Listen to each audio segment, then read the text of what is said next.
Thanksgiving Day. Time for football. But first, how about a good story? A comeback story. Detroit. This is the heart of America. It's the heart of the working people. It's where modern innovations have met the road and where our creative minds have led the way. This city has seen it all. Breaking news out of Detroit. It is the largest municipal bankruptcy in American history. This is the time to say enough is enough. We've been through everything. Some consider Detroit an urban disaster. And we are coming back. Detroit, Michigan is on the comeback path. Well, a judge has approved Detroit's plan to get out of bankruptcy. It's an exciting place to be now. I'm proud of what we've done. This is our time. Time to show the world again what we can do. It's a Detroit tradition, like 75 years of Lions football on Thanksgiving Day. Our Lions are ready to roar. And he gets away. Yes! And the Bears are coming hungry. And now fires for the touchdown. So the table is set. Let the feast begin. It's the Bears and my Lions. Go Detroit. Happy Thanksgiving. And welcome to the Motor City. A wonderful and prideful narration of our opening by Detroit's very own, the legendary Smokey Robinson, as he gets us all set for this game as we take you first on the field, presented by Microsoft Service here in Detroit for the Bears and the Lions. And happy Thanksgiving to all of you, friends. Jim Nantz along with the legendary quarterback of the New York Giants, Phil Simms. Great to share this holiday with you once again, my friend. Happy Thanksgiving. Well, happy Thanksgiving to you and everybody out there. It's a fun holiday. I love the food, of course. Family, football, it's got it all. Yeah, that does. Friends. Friends, too. All coming together. Bears and Lions. This has happened quite a few times. This is 16th time they've met on Thanksgiving Day here in Detroit. Let's talk about Chicago first. Strange a couple of weeks for them a few weeks back when they went on the road and lost big, giving up over 50 points in each game. Rebounding, though, with home victories the last 2 weeks. They're 5-6. They're desperate for a win. What about them and Jay Cutler? Well, I think the big thing, you said it, Jay Cutler's a big story with the Chicago Bears. Their offense needs to score more points. That's the strength of their football team. The biggest thing for Jay Cutler, protect the football. You're going to throw interceptions as a quarterback, but you can't fumble as many times as he has. Quick decisions, get rid of that football, because Detroit's pass rush, one of the best in the NFL. As for the Lions, under first-year coach Jim Caldwell, it's been a good season, but a struggle of late, having lost their last two. What about the Lions and Matthew Stafford? Well, they played two really good defenses on the road the last 2 weeks, but they need to get hot on the offensive side. They've been so inconsistent. They need to let Matt Stafford show off that arm, because it's one of the best in the NFL. When you do that, you need more protection. Keep some extra guys in the backfield so he can throw down the field to guys like Golden Tate and Calvin Johnson.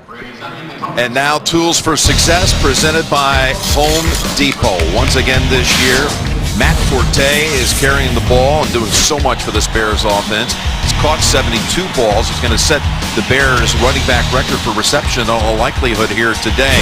They'll lean on him heavily.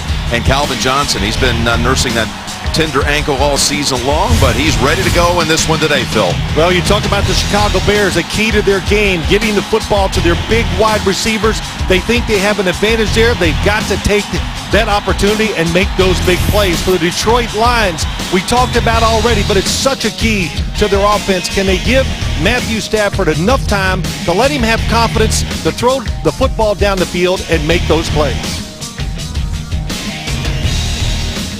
Ladies and gentlemen, this Thanksgiving, the National Football League and the Detroit Lions are highlighting their long-standing commitment to getting kids active and healthy for at least 60 minutes a day through the league's NFL Play 60 campaign. Representing Play 60 on field for today's national anthem are 11 Detroit area children from the Lions Play 60 programs. And now, to honor America, please join 12-year-old national sensation Quintavious Johnson as he leads us in the singing of our national anthem. Oh, say, can you see by the dawn's early light what so proudly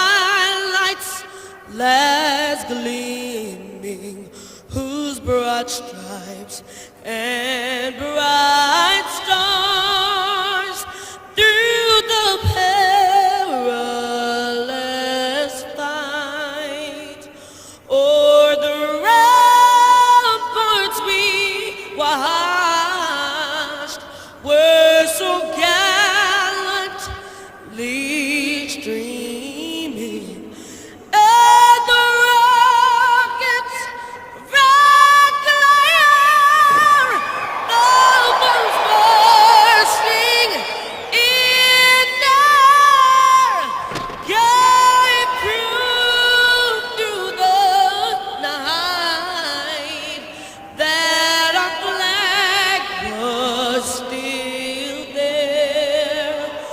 Oh, say does that star-spangled banner yet wave o'er the land of the free and the home of the brave?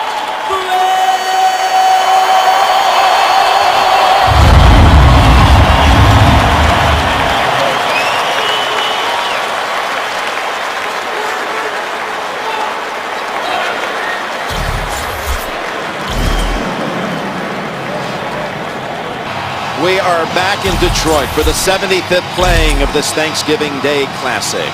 The Bears and the Lions, Detroit, well, just a game behind the Packers, who will be hosting New England come Sunday up at Lambeau Field, and there is Chicago at 5-6. Well, it's 34 outside, but they had their wonderful parade earlier this morning. Downtown Detroit, very comfortable here. Inside, quite a sight here. And this game is being broadcast in Spanish. We're available using the SAP button on your television. A lot of enthusiasm about the Lions and the way their season's gone, although the last couple of weeks, again, their offense has sputtered. Chicago won the toss and has elected to defer. So here's the Robbie Gould kick to Jeremy Ross, who will run it out from 6 yards deep. Ross. That decision, not a wise one. Tackled at the 13 by McManus. So here comes Matthew Stafford. The last 2 weeks, 22 possessions by the Lions offense without a touchdown. Stafford's lines shapes up like this. It was concerned about the welfare of Riley Reiff, and you see they're going to go with Cornelius Lucas at left tackle. Reiff with a knee injury, and Bush is out. We expected Reggie to play today, but he's a scratch, and Joyke Bell gets to start at running back. They open up with 2 tight ends in a run with Bell, who makes contact with McClellan after a gain of a yard perhaps. Here's the Bears defense that has tightened things up the last 2 weeks, but let's see now that they go back on the road. That's where those 50-point games occurred. Mel Tucker's defense looked better the last couple of weeks, Phil. Kyle Fuller, he's a good one. The rookie out of Virginia Tech with his brother Corey on the other side of the field today for the Lions. What's your kill? What's your kill? 2nd and 9. They go to Bell again, this time right side, and again, nothing there. Right into the arms of Will Sutton, and they'll actually lose a yard or 2. Well, a couple things about this game. You talked about the Bears defense. First off, I think you saw it on the first 2 plays. They are going to be aggressive. I know they didn't play 2 of the best offenses in the last 2 weeks, Minnesota, Tampa Bay, but attacked the line of scrimmage, took away a lot of simple plays, and really helped them. For Detroit, Matthew Stafford, I said it twice in the opening, it's a big deal. Give him some time so he can trust that he's going to have that time to throw the football down the field and make some plays. Lions walloped last week at New England, just as Chicago had been a few weeks before that. And on 3rd down, Stafford's pass is wide of the mark for Calvin Johnson. First play of the game, the first pass, he's got Calvin Johnson coming across the field, and he's going to be wide open for a big play. As he comes across, he's going to run through the defense. It's a zone, and there's nobody on the other side. But Stafford, once again, people all around his feet, not able to step in the throw. Throws it quickly, and it's off target. It's Martin in to punt. 2nd-year man out of Appalachian State. Sends it down the way to Mark Mariani, the former Titan who backpedals to the 29 to field it. Gets past 2 tacklers and is then thrown down at the 45. That's a nice return of 15 yards after a 59-yard punt. Now comes Jay Cutler. 22 touchdowns on the season against 12 picks in his 6th year now as the Bears starting quarterback. Here's his offensive line with Bushrod, the former Saint at left tackle. Ola, Garza, Long, and Mills. And Matt Forte, he's 6th in the league in rushing and has the 4th most receptions in the NFL.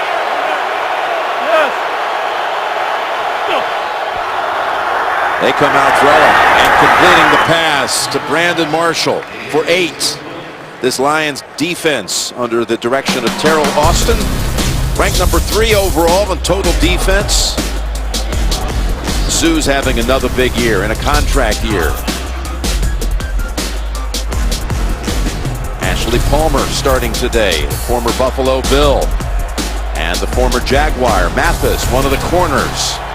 They're number 1 in the league against the rush, this Lions defense. 10th against the pass.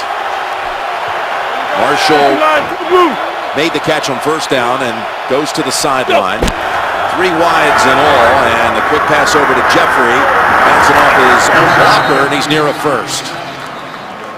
Again, how about Chicago? What do they want to do against this Detroit Lions defense? Whatever it is, Jim, they want to do it quick. They respect the pass rush. They know they're going to have a hard time running the football on them. So catch it, throw it. This will be a big part of their run game, are these little screens outside. And for Detroit's defense, it's all about the front 4, getting off the football, create havoc, and just make the quarterback throw the football before he's ready. Jeffrey picked up the first down. And play action, Cutler flips it over to Bennett, his tight end, and he slips through a tackle, and he's got another 12 and a first. They might have had Marshall dinged on that first play when he made the catch for 8, because he went to the sidelines a bit gimpy and has not returned. Another first down here for the Bears. I think he just came back in, Brandon Marshall, but quick play action, move the quarterback a little, get rid of the football. And when you watch this Detroit Lions team, you understand why that's the game plan on the Chicago side, is because of that pass rush. So Marshall in a slot to the left, 3 plays, 3 pass plays, all completions, make it 4 to 4 different targets as Forte takes off down to the 10. Matt Forte with help out front. Garza and Long leading the parade for 22. Yeah, they love it. So you've seen it. 4 quick passes, screens outside, take advantage. Oh man, what blocks outside by Martellus Bennett and Kyle Long. Take advantage of an aggressive pass rush. And look at this, it's the double team. They actually, both of them, take down the linebacker. And Matt Forte does it all. Runs routes, catches the screens, and a great runner with the ball in his hand. First and goal for the Bears. Lucky, outside. Who have passed their way down to the 10-yard line in 4 plays, covering 45 yards. And here's Cutler to the end zone. And incomplete in the direction of Jeffrey. Good. Well, Matt Forte setting him up, though, in a goal-to-go situation. And this is one of the true 3-down backs in the league. There aren't many of them anymore. Yeah, and he has great endurance. As Mark Trestman said, he never wears down. And, of course, he knocked on wood when he said it. Those numbers, look at it. He's a terrific catcher of the football, can go outside. One of the few backs in the NFL that can run routes outside and catch the ball like a wide receiver. Second and goal. Come back over to Jeffrey. Jeffrey's to the 5, and he's into the end zone. Marshall threw a block for his fellow wideout. And Alshon Jeffrey scores from 10 yards. Well, when you're a big wide receiver, it's not always about just going down and catching jump balls. It's about being physical, and it's hard to tackle these guys. Brandon Marshall, nice block, break a tackle, get in the end zone, and all you got to do is go down the field and stand next to these 2 guys, and you realize how big they are and how tough they are to guard. 6 plays, all pass plays in 55 yards. Running the ball is a waste of time. When you get results like that, it is. Gold adds the extra point. And in less than 3 minutes on that opening series, the Bears put up 7.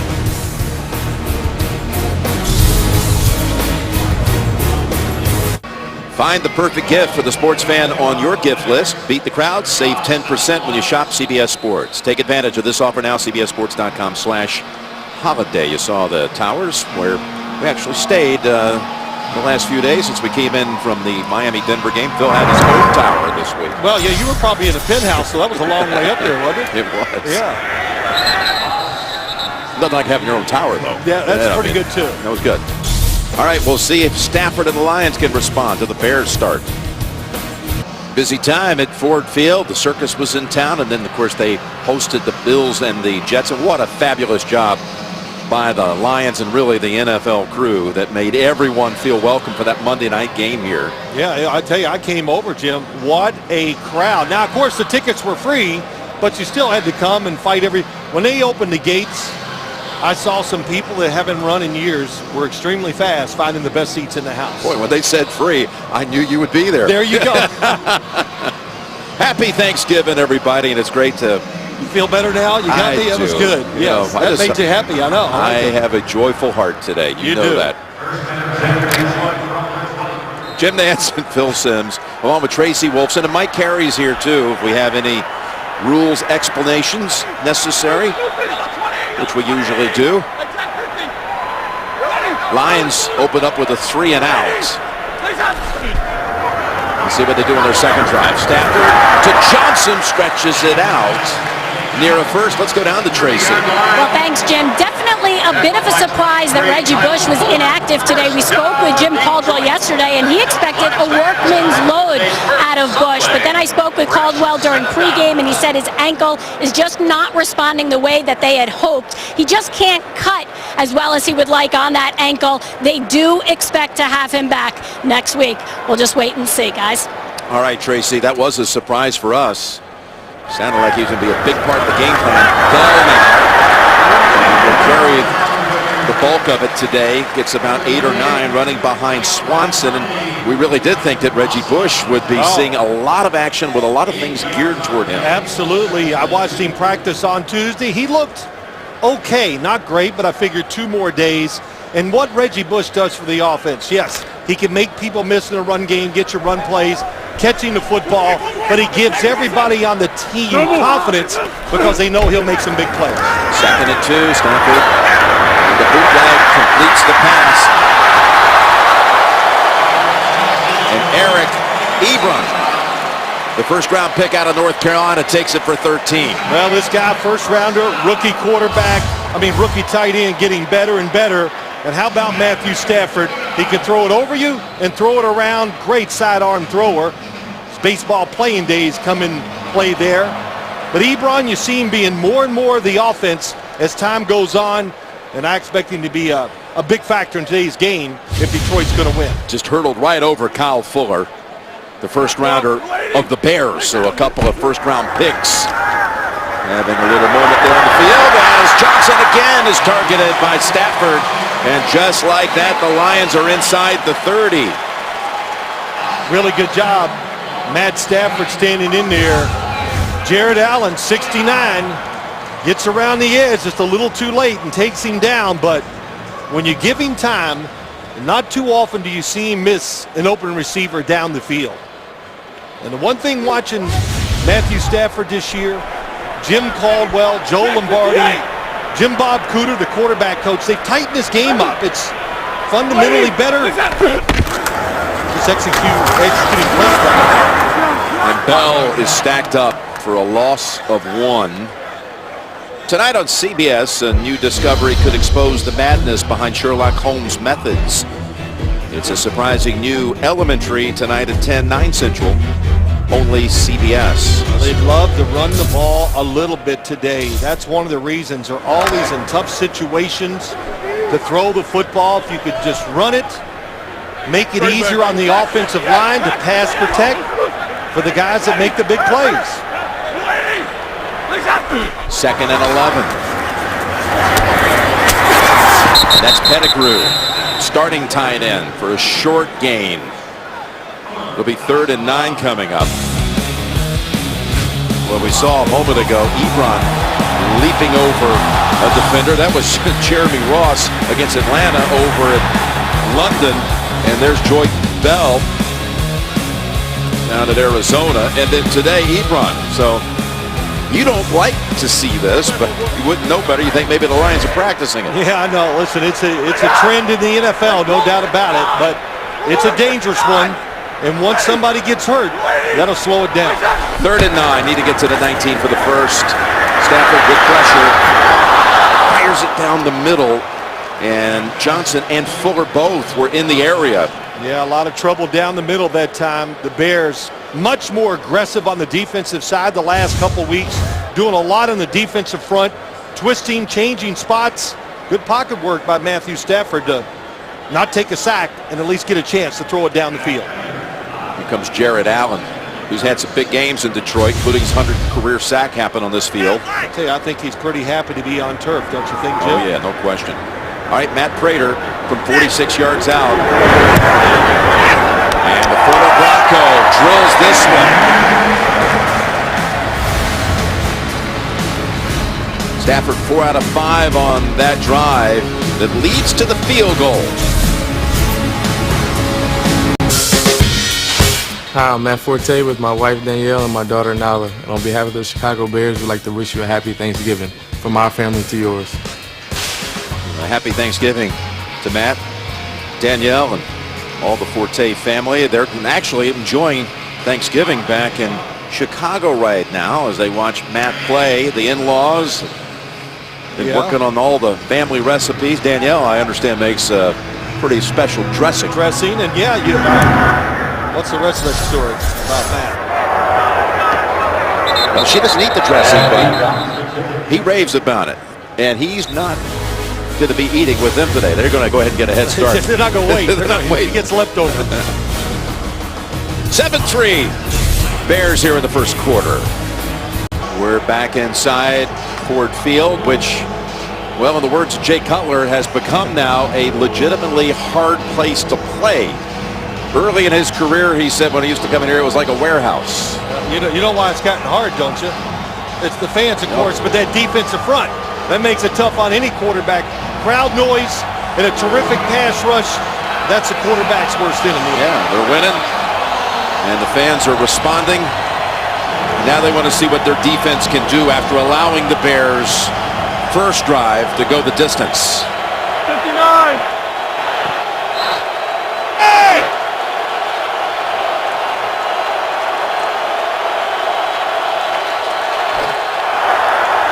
Still up top, Cutler with a flag coming out as Jeffrey was held up.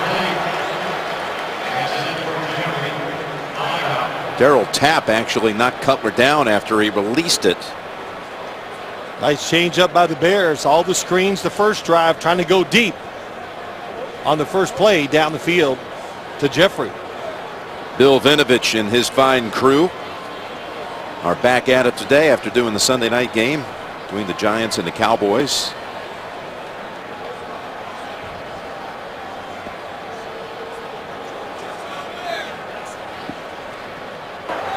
Illegal contact. Defense number 31. 5-yard penalty. Automatic first down. Well, Rashean Mathis, there was some discussion about it, but ultimately the call is against Mathis right here. And as I mentioned, Cutler hit the ground after Tapp got to him. Well, Rashean Mathis in his career is a guy that loves to watch the quarterback, and he will take some chances to get interception. So he's the perfect guy to try to do a double move against. Now the handoff is to Carey. To Dean Carey. For a gain of about 3. Hey, a little reminder, the Bears next week will be on Thursday Night Football hosting the Cowboys. Thursday Night Football returning next week. Romo and the Cowboys, of course, they're going to be playing as well today against the Eagles a little later on, but that's December 4th, Soldier Field. But these two running backs, Murray and Forte, and what they've been doing this season. We'll see them next Thursday. 2nd and 7.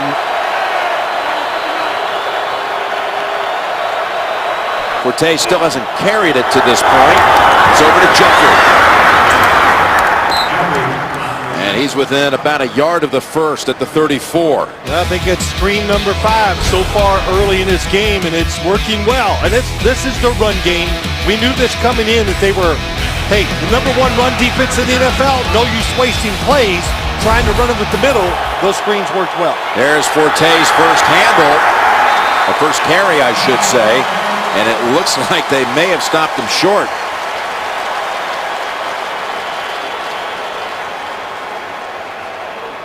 George Johnson comes out of there convinced that they stopped him, and it certainly looks like they have. They're going to punt. Preston's going to punt it. Big stop for the Detroit defense. When you try to run inside, you got to remember you're going against C.J. Mosley and Ndamukong Suh. And Suh, you talked about a little in the opening lineups, Jim. He has been great this year. His play, his production, and his hustle. That's one thing that jumps out. He does not take a play off. Lions talking to one another to beware of possible fake here. As it's 4th and inches, but it's a routine punt here for O'Donnell. And it's a good punt. It's at the 5. Look at the sideways bounce. And it'll be downed at the 5-yard line. 61 yards. Sherrick McManus ultimately downs it. So the Lions will start this next series from the 5. On this special day, the NFL wanted to thank its millions of UK fans for their support of the regular season games played in London this year by creating this special thank you message. Of course, 3 games were played there this year. The Lions participated in one of the games, coming from behind to beat the Falcons about a month ago, and they're going to be going back to London next year. So the NFL says thank you. This game is being broadcast right now throughout the United Kingdom. Now, after Patrick O'Donnell's season-long matching 61-yard kick, the Lions' first snap from the 5 might be actually moved up by 5. Encroachment. Defense number 95. 5-yard penalty. Still first down. The Bears have an injured player. Let's go down to Tracy for the report. That's right, Jim. Safety Chris Conti in the locker room now being evaluated for a concussion. It took place on the last drive when he went into Calvin Johnson's helmet. He's in the locker room right now, and it looks as though rookie Brock Vereen will see some more playing time. Yes, the younger brother, Shane Vereen of the Patriots. He's out there now, number 45. First and 5 from the 10. And Stafford, that ball comes out, hit from behind. And then the ball seemed to squirt out again. I thought Rob Sims at first had recovered it, but it may have come out of his hands. And yes, the Bears have it. It was Jared Allen who came from behind and knocked it loose, and then ultimately ends up with the football. Jared Allen, such a bigger threat on this turf. He could use his speed to the outside, going against Cornelius Lucas on the left. Well, that time it was against Rob Sims.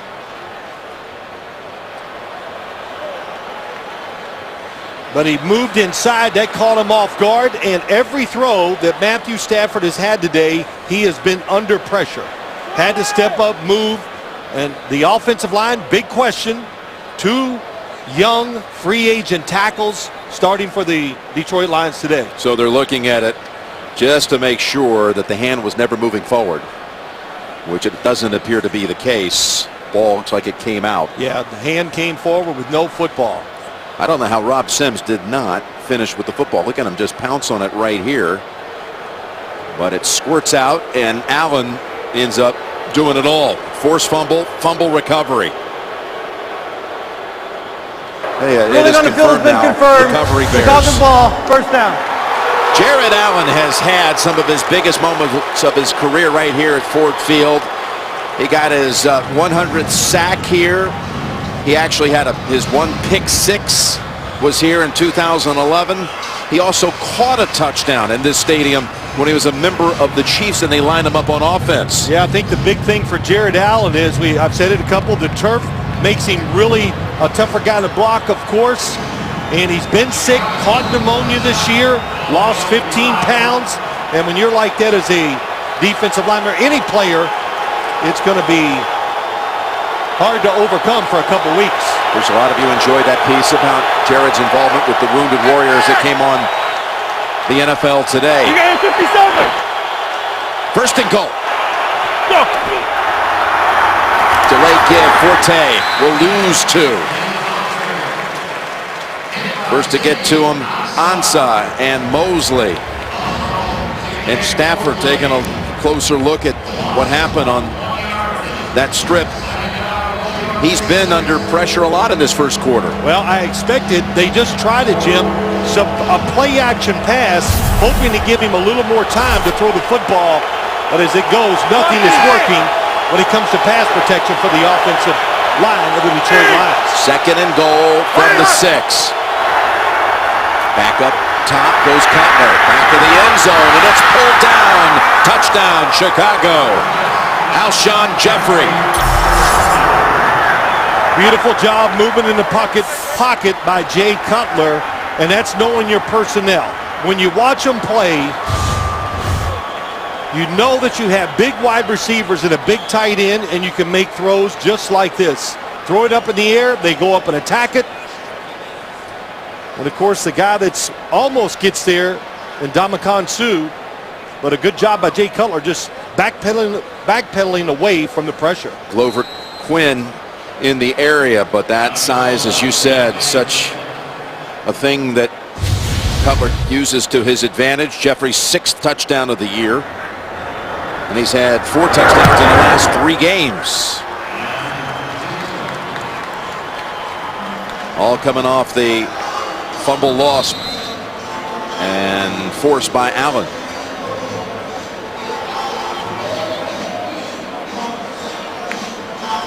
And Jared Allen is still all ramped up. We talked about some of his moments in this stadium. 07 catches the touchdown. Here's his pick 6 off of Sean Hill. And then in 2011, his 100th career sack. Add this one to the list just a moment ago that sets up a Bears touchdown. That's a great job, and what was really good, he went outside, worked on the left tackle, then they moved him down inside, and he worked on Rob Sims that time, the guard, and not too often guards, they're not used to speed rushers being right over them, and he made it happen. By the way, that was the 7th touchdown of the year by Jeffrey, and again, he's on a hot streak here of late, with 4 covering the last 3 games. And here's a Chicago team that has struggled getting out of the gates the last 5 games. Yeah, they really have. They've been down big in all these last 5. They don't understand. Hey, penalties, sacks, everything keeping this offense from getting in rhythm. Ross is going to try to bring it out. The first time to open the game, he got stopped at the 12. And this time, about a yard or 2 past the 20. As we take a look at today's nationwide Skycam, I will tell you, Phil, that the Bears were down 14-0 to Miami, 17-0 to Green Bay. Actually 45-0 to Green Bay. That's how far behind they got. Down 10 to Minnesota, Tampa, down 17 at New England. They've just found themselves in a hole so fast. Today, not the story. Under.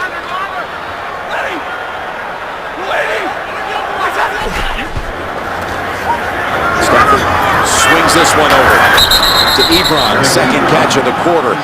It's good for about 8.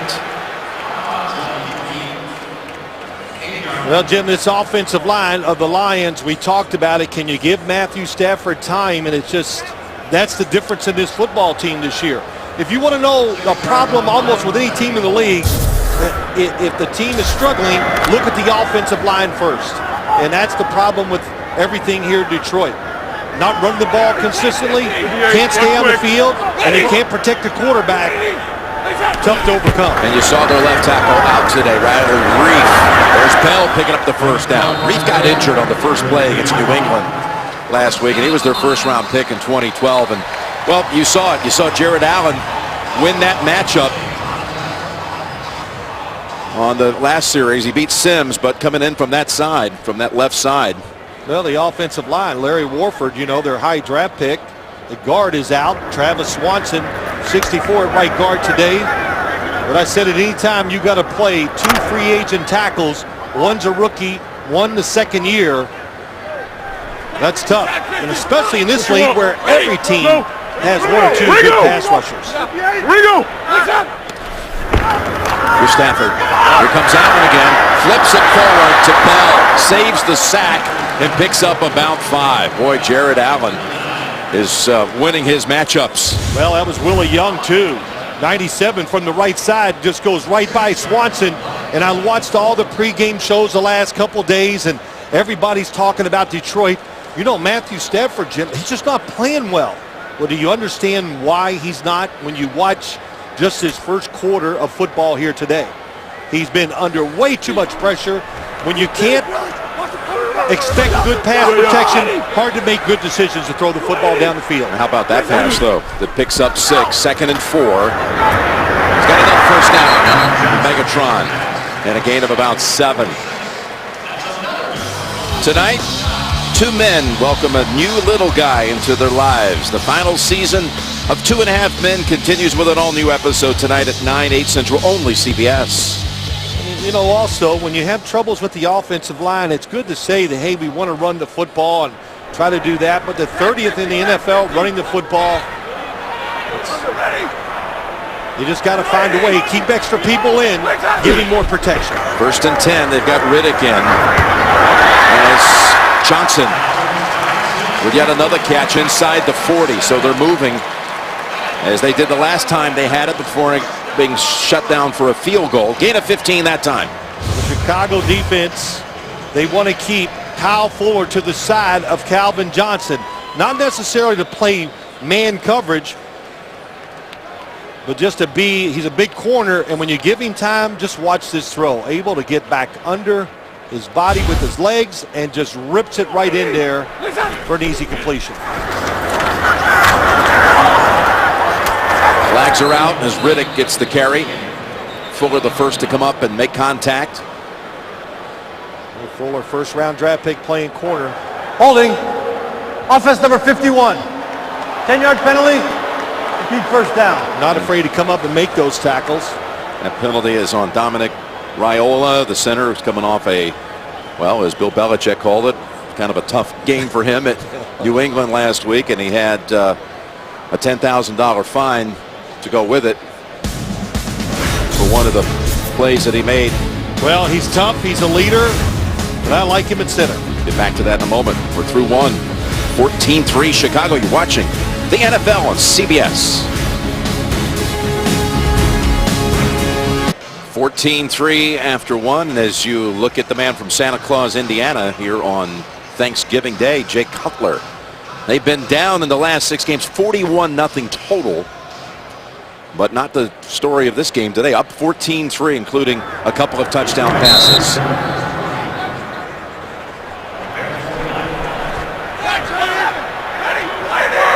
Under. Well, do you keep somebody in extra to help with pass protection for Matt Stafford? And a penalty on that last play of the first quarter. And 1st and 20 throw goes to Corey Fuller. We've talked so much about his brother in the secondary. 21-yard gain for Corey Fuller this time. Well, that wasn't against his brother. That's against Jennings on the opposite side. Well, we heard that from the Lions this week, right? A lot. They're all talking about how Corey Fuller, a wide receiver, is always bragging about his brother Kyle, the corner for Chicago, how well he's doing. Oh, look, there they meet. Now, why was Kyle coming over there knocking it out of his hands? I just want him to know. Sets up the Lions at the 28. Quickly over to Ebron. And he's wrapped up by Ryan Mundy. You know, you look at the Lions, you go, okay, the quick passing game, that works well for them in situations like that because defenders will back off of the wide receivers and tight ends. They're not a great screen team, in my opinion, or when you watch them when Reggie Bush is out of the game. So that's a big part. If you could throw some screens and at least make the defensive linemen think twice before they go charging at the quarterback, that would help a lot. 2nd and 6.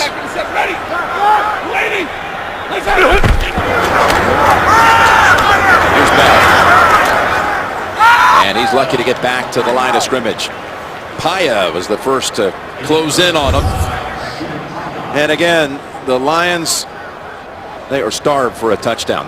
Now we're up to 25 offensive drives since their last touchdown, Week 10 against Miami, which happened at the end of the game when Stafford found Riddick for the win. Well, they pulled out a few victories. Joe Lombardi, the offensive coordinator. It is a new offense. But again, as I've said all year long, you cannot overcome the offensive line in situations like they've been in. Got Fuller on Fuller at the bottom of the screen. Tate at the top has not been targeted so far today.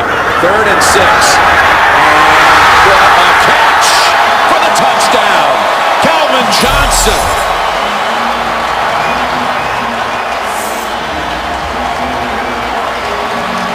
That was a perfect play call that time against the blitz. Calvin Johnson right down the seam, and the Bears love to do this a lot. They'll blitz you and then play zone behind it. Right between Fuller and Vereen. You know, I would say there's only a couple wide receivers in the NFL could make that catch because of his height. I don't know if there's a couple that might be just one, and that's Calvin Johnson. Went right between the two rookies in the secondary and pulls it down for the touchdown. And the streak is over for the Lions offense. First touchdown in 146 snaps by the Lions offense. Prater puts up one more. Got a good one going on here at Ford Field. This time it's Calvin Johnson who makes the haul for 6. Stafford trying to catch a glimpse of his touchdown throw. Tonight on CBS, it's a Turkey Day surprise on an all-new episode of The McCarthys. Join the celebration tonight after 2.5 Men on America's #1 network. Well, Calvin Johnson's been anything but 100% this season. He missed 3 games, in fact, with an ankle injury. But he's made already an impact on this game. 5 catches for 77 yards and the touchdown. Well, Jim, a couple things to look at in that touchdown. First, Joique Bell, number 35, gets the blitzing linebacker, but they're going to go down the seams, and Matthew Stafford reads it and makes the throw. Under pressure, so you go down there and watch the defenders let Calvin Johnson go. And that as he goes into the end zone, it really is the corner's job, which was Kyle Fuller, to come off of his guy outside and see if he can go inside and knock that football down. Probably would have got it done against most receivers. Calvin Johnson just too big. Here's Cutler on first down, swinging it over to Forte. Jeffrey was trying to throw a block on that side, and it's gain of 6. Forte's second catch of the game. Well, the quarterback's got to be off to 3 incompletions. And you know, we talked to Mark Trestman last night, and what did he say about this Detroit defense? They're big up front.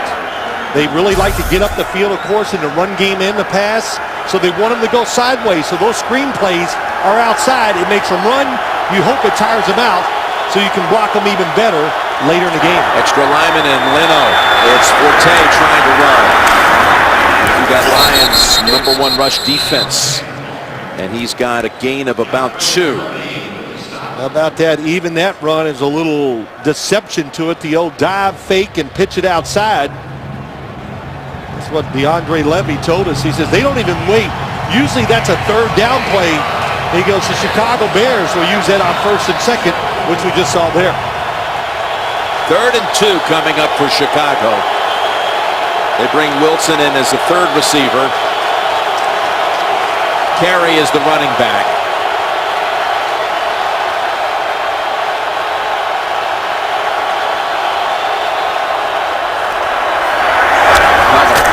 Jeffrey.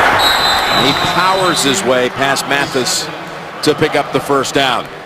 Well, how about that 3rd and 2? Play action pass, short throw outside. Do everything you can to keep this rush from being a factor.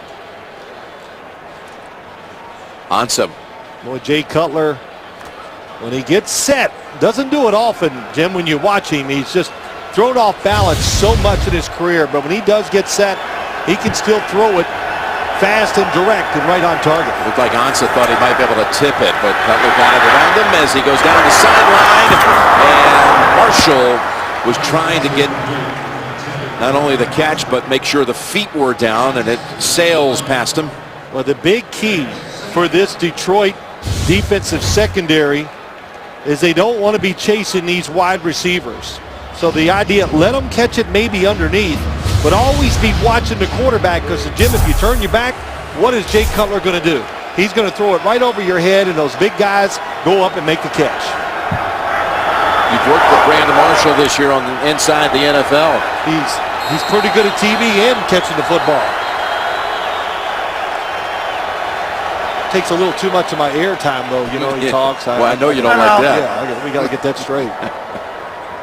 Chicago. Timeout called by Chicago. When you talk about Marshall on one side and Calvin Johnson on the other, this is since 2010 in the league. Marshall has the most catches, Calvin for the most yardage. Really terrific numbers, and so not a lot, but there's enough really big, fast wide receivers in the NFL. And of course, there's a lot of things you can do with the size. You can throw it up to them, and both of them are good enough route runners, of course, to get open on man coverage going across the field. So coming out of a Chicago timeout, Marshall split wide to the left, 2nd down and 10. And they were able to reinsert Alshon Jeffrey after the timeout. Here's Bennett. Martellus Bennett plows ahead for another Chicago first. Really good job. It's a game inside by the Detroit Lions defense. And what I mean by that, here comes Mosley around. Free runner, and Jay Cutler once again just gets rid of it. Well, before they get there, Fluella, the other defensive lineman there. I haven't seen Ndamukong Suh go against Kyle Long as much. I was kind of looking forward to that. Kyle Long, the right guard for the Bears, is terrific. Can really run. Great pass protector. They're moving Suh all around the defensive line to get a matchup they like. And 1st and 10. Kadeem Carey. Wrapped up by the ankles by DeAndre Levy.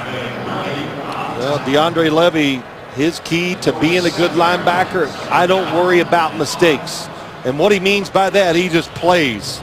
By instinct. Instinct. If he sees it, he believes what he sees, and he goes after it. Wasn't really keen about Thanksgiving food and all that, was he, Jim? He's like, it wasn't one of his favorite things. He had one thing on his mind, and that was this matchup. That's right. 2nd and 5. Cutler has time, but then it's batted down. That's George Johnson. Really good pickup by the Detroit Lions, getting George Johnson down the outside, not fooled. Keeps outside leverage, nowhere for Jay Cutler to throw the football.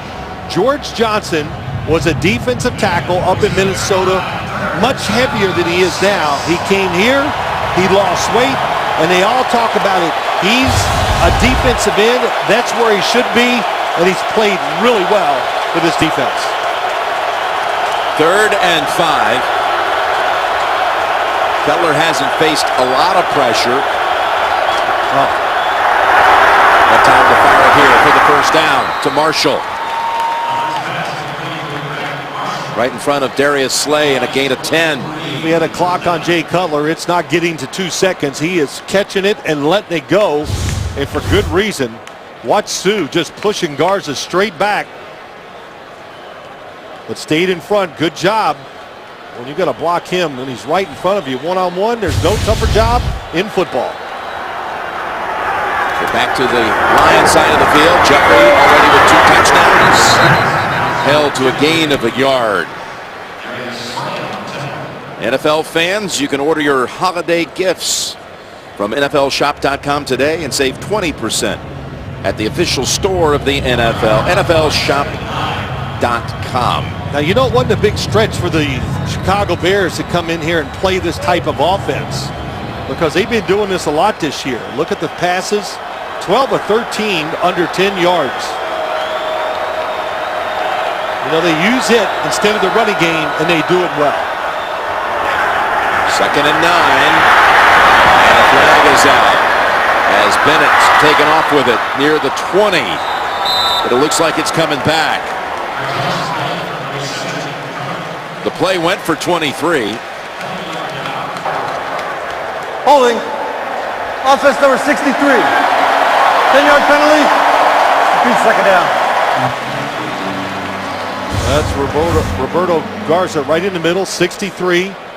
Oh, he's got his arm around Ndamukong Suh.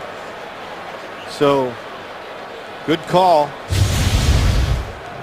You know, the Detroit, the pass rushers all kind of said this to us. We were here on Tuesday watching them. If the coverage is good enough and we can make the quarterback go to the second receiver, we got a chance to get there. But so far today, Jay Cutler is looking, finding the guy open, and letting it go. First offensive penalty today on the Bears, 2nd and 19. Cutler spinning away, planting the feet, almost intercepted. He was looking for Marshall, but Cassius Vaughn was there for the coverage. Well, I like the idea. Cassius Vaughn, the nickel defensive back. But the initial pass protection was good. Boy, Kyle Long that time helping out against Suh. If he throws this just a little higher, I think Brandon Marshall is going to go up and take the football away. 3rd and 19. Got to get all the way to the Lions 33 for the first.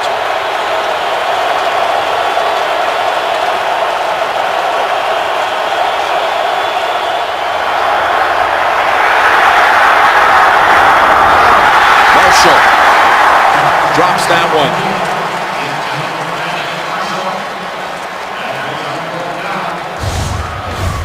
Ziggy Ansah got pressure on the quarterback. Brandon Marshall coming across the middle. A lot of traffic coming across looking for him.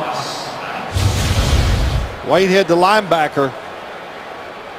No doubt Brandon Marshall saw him.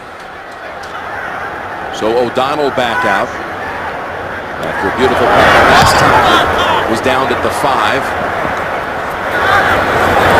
Ross with the fair catch at the 14. And it's 14-10 Chicago. Midway, 2nd quarter. On the 75th playing of this Thanksgiving Day Classic. I got to give it to you, partner. You're a great host. Your annual bowling tournament brings all the family together out here on the road. Yeah, we call it the Turkey Bowl. That was our 19th. Next year's going to be our 20th. Turkey's pretty appropriate, isn't it? Yeah, I'll tell you, it's so much fun. But it is You a had lot of 2 fun. divisions this year. There's Bob Wishney, who won the big prize, and it's been years in the making for Wish. Yes, he's been working hard. He's come in second a lot of times, a lot. So the other night he came through big time. But I think he rolled in the high 180s for the championship round. And don't forget about Kevin McHale winning the celebrity division. The Jim Nantz Well, celebrity I don't know about division. that, but oh, well, you know, that's what a night. We appreciate great what you do for us every year on Tuesday leading into the Thanksgiving game. 1st and 10 for the Lions. And Stafford sings it to Johnson, and he's got 10 and a first down. Let's go back down to Tracy. Well, thanks, Jim. Another Bears defensive player injured. Cornelius Washington out for the rest of the game with a chest injury. And keep in mind, this defensive line already without Jeremiah Ratliff and Trevor Scott. So a few nicks and dings on that Bears defense starting to add up. Yeah, Cornelius Washington has done a terrific job for him the last few weeks. Outside presence, really athletic. Lady! And here's Tate with his first catch of the game. Golden Tate. Catch and run for a big gain of 19. He's found a home here. Gets to do some of the things he did out in Seattle. They like to do that formations, comes out of the backfield, comes behind at that time for the rollout pass. He's the perfect match next to Calvin Johnson. He's fast, shifty, tough as they come at the wide receiver position, and having a good year. And he leads all receivers in YAC yards after the catch, as Bell keeps looking around for a seam. That's pretty good. Able to get 4 out of it. Golden Tate, though, coming over from Seattle, and like I said, he's found a home here. Over 1,000 already on the season. Yeah, I don't know how many teams were looking at him when he became a free agent out in Seattle, but if you have a good wide receiver, a top-notch, what they call #1, like Calvin Johnson, he's the great complement to it. He's also #1 in the league, Phil, on 3rd down catches and yardage on 3rd down. Plays inside. Like I said, can catch contested footballs. If you're close, he'll go up and take it. 2nd and 6. And they're going back to him. Incomplete.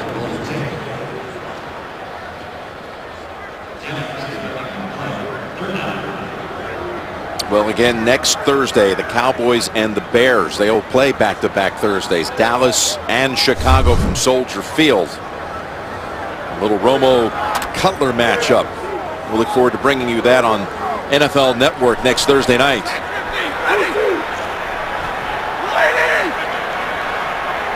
Meantime, 3rd down for the Lions.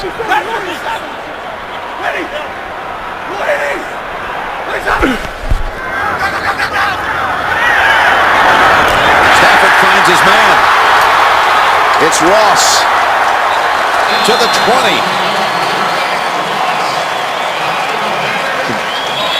This is a 31-yard pass play here, Phil. Beautiful job. Stafford getting really comfortable. Look at everybody around him and stood tall, and boy, delivered another strike. Gets on top of the football. When he does, he gets it there fast, and it's easy to catch because he always throws a perfect spiral. So these receivers, there's nothing they like more. Get it there fast. It's easy to catch when it has no wobble to it. First down from the Bears 20. And Tate now starting to get into the flow of things with his 3rd catch on this drive. Could be actually his 2nd catch, and that's going to be, it looks like, a little more added on back into this against the Bears defense.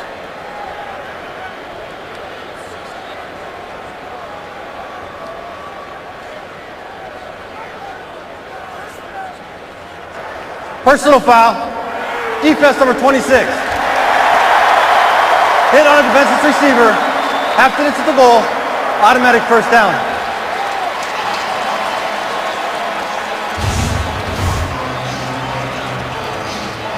Well, yeah, leads with the head, almost launches himself into it. So Tim Jennings, easy call. Mike Carey's with us in the booth, and Mike, that was an easy one for them to spot, wasn't it? Yeah, so it's one that you don't like to see, too. Ducking his head and hitting him helmet to helmet. Not the greatest of positions to be in. 1st and goal. Lions trying to take the lead. Over to Tate. Blockers ahead. But then the Bears converge on him at the 5, gain of 3. Bostic the first to get there. Wow, that was quick. It looks like he might score. And once he makes a move, John Bostic, 57, just flies over there to the left of your screen. He comes in as a extra linebacker in passing situations. Young player, 2nd year. A lot of young, very young defensive players for the Chicago Bears. Bears defense without Lance Briggs today, inactive with the groin injury. 2nd and goal, and Bell taken off for the touchdown. Do have a flag down. Holding. Offense number 66. 10-yard penalty. Repeat 2nd down. Take it off the board. Getting ready to say this offensive line, we've talked about it, they came through on this drive, but that holding call could be tough to overcome. That's Waddle, the right tackle. Here he is down inside. Yeah, that he reaches out, They really did a terrific job just washing everybody on the defensive side to the left, and Bell made a nice cut back. Sends them all the way back to the 15. 2nd and goal from there.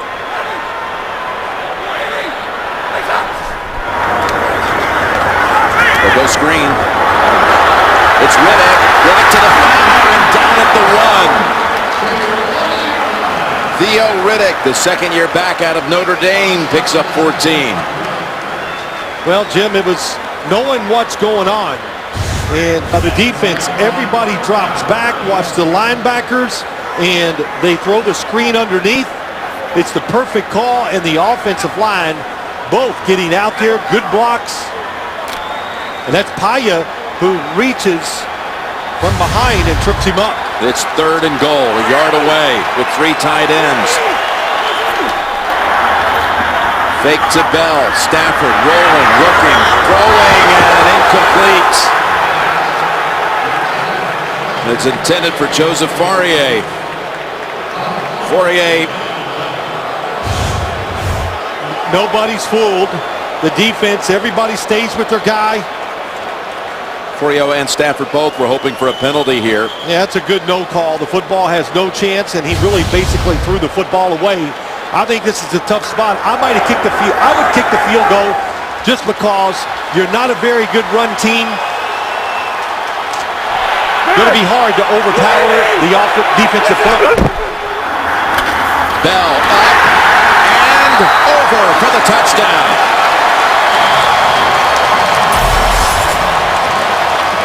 Well, good aggressive decision by Jim Caldwell. You know, just last night we were talking about how we don't see that like we used to. Backs just flying over the top of the line like a Marcus Allen used to and others. And here you got it today. Joique Bell. Man, that's close. He barely made it, but it is a touchdown.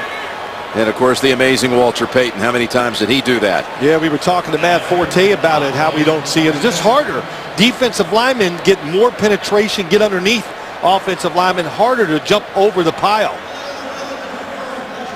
They've confirmed the touchdown. Bell has his 4th of the season, and the Lions have taken the lead for the first time today.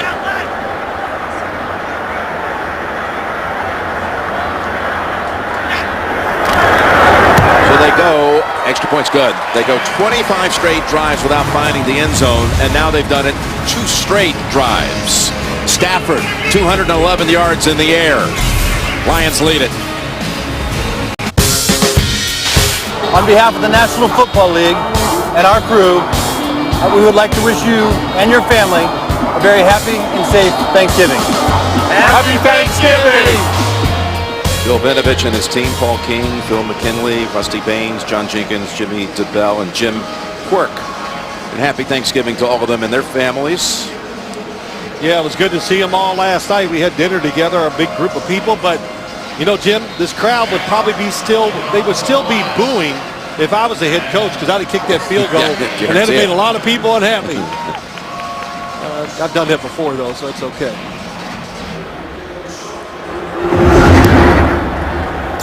Prater sends it to the back of the end zone. And a knee by Mariani. So 3:18 left in the first half. Cutler comes out trailing by 3. Look at that on the home of the Lions and the home of the Tigers up top. And you look at the NFC North. We're in Detroit today, Green Bay on Sunday, and Chicago a week from today. Our little NFC North tour. Make a tour, that's us. Go around the country. Green Bay, though, hosting New England come Sunday afternoon, which we'll have for you across the nation.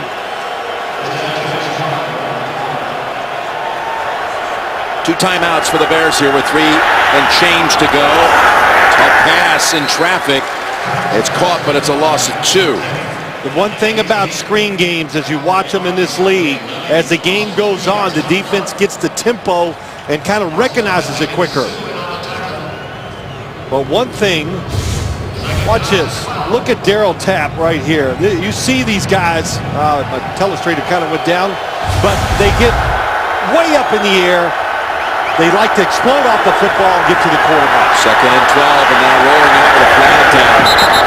Forte is the backup option and picks up about 4, but we'll check the flag. And it's going to be a hold against the Bears. But those stances by the Detroit Lions, that is about as extreme as I've ever seen. Holding. Offense number 63. After this is the goal. Repeat 2nd down.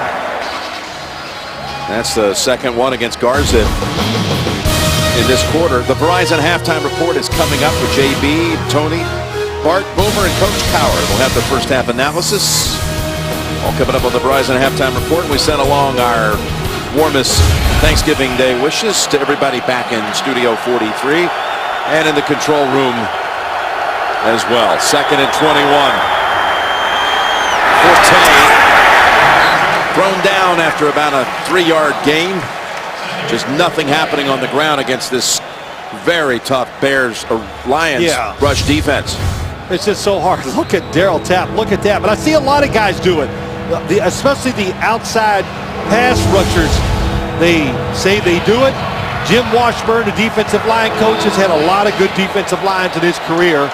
Specializes in it, and it's about getting off fast. Cameron Wake down in Miami. He's another one with a 4-point stance. 2-minute warning. You're watching the NFL on CBS. Calvin Johnson already with a touchdown in this game, and he might be a big part of these last 2 minutes if his defense can hold the Bears here. It's 3rd and 18 for Chicago. If it's completed, call a timeout. Detroit Lions. Lions have all of their timeouts. Across the middle screen, and Forte, they give up a few yards but keep them well short of the first. Gain of 11 and a timeout right away by Detroit as Chicago will punt right out of the break. Chicago led 14-3 after the first quarter. 2 touchdown passes to Jeffrey, one of them just a short drive after a fumble recovery inside the 10. But Detroit 14-0 second quarter, and they have pretty much dominated things here in this second quarter. Yeah, the problem for Chicago, all the short passes, they cannot overcome any penalties. So once they get a penalty, it's like the drive is over. So Donald. Ross. Ball's on the ground, and he was hit, but recovered by the Lions. It was Ihedibo out there, and the Bears got Lewis. Jean was the one to make the contact right here. Stripped it.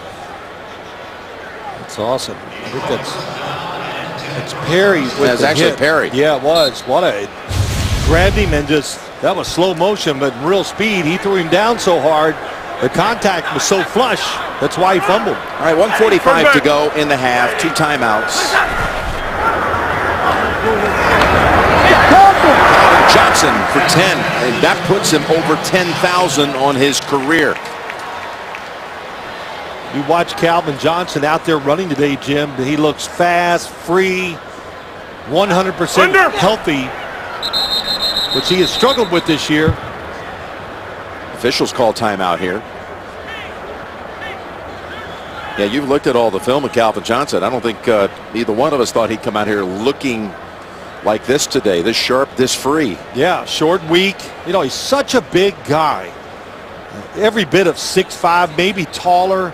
You know, he's not a skinny wide receiver either, so it's so much punishment on a guy like this running down the field, falling and hitting the ground, always catching the ball a lot of times in the middle where he gets a lot of contact. It's actually second and a short one. Nice catch, Riddick.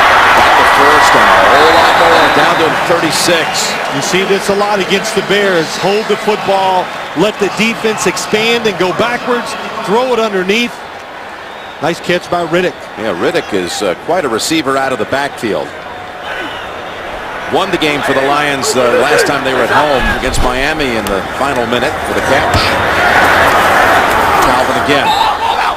This time short game. The ball did, for a moment, come out of his hands, but the signal, it stays with Detroit. The clock continues to run, and the Lions continue to hold on to their 2 timeouts. Yeah, they're good. Time is not a problem yet. Really, it's a good job of going ahead and making sure no time is left for Chicago. 2nd and 4. In the middle, Tate to the 6. And there's the timeout by Detroit. 28 seconds to go. 1st and goal to go. You know, Stafford's already had 269 yards here in the first half, Phil. Yeah, watch him here. He's going to look a little to his right, turns and just rips it in there. And Joe Lombardi talked about, we got to get our quarterback comfortable. What do you think? Pretty comfortable looking right now, isn't he? Boy, I would say 21 of 25. Look at the plays down the field. It's the 3rd most yardage he's ever had in a first half. Of course, the fastest ever to 20,000 yards in a career, just 71 games in. Under! Just 28 seconds. 1st and goal from the 6. Stafford. End zone bound. Touchdown. Touchdown, Calvin Johnson.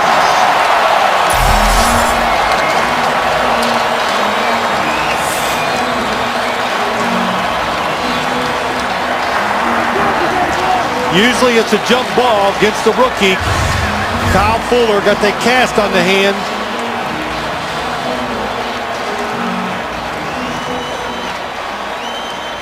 Looks like his feet are in as he has control of the football. Yeah, the ball's not moving. 2nd touchdown of the game for Megatron. 9 catches and 109 yards. Well, he beat Kyle Fuller so fast, he threw it up the field, didn't even have to throw him a jump ball. Chicago finally blitzed, it was too late. And now the Lions have started another streak. The 25 straight drives without a touchdown. Now 3 straight drives to the end zone. We're back in Detroit with a reminder we're heading to New York here in just a short while with the Verizon halftime report. With JB and all the crew take you through the first half and preview the rest of today's Thanksgiving action coming up on the Verizon halftime report. Well, the Bears just waited too long that time. Just let them go right down the field. They blitzed the last play. Easy touchdown. Sam Martin handles the kickoff.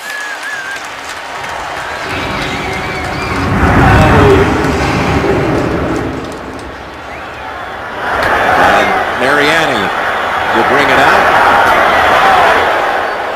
Wallop near the 16.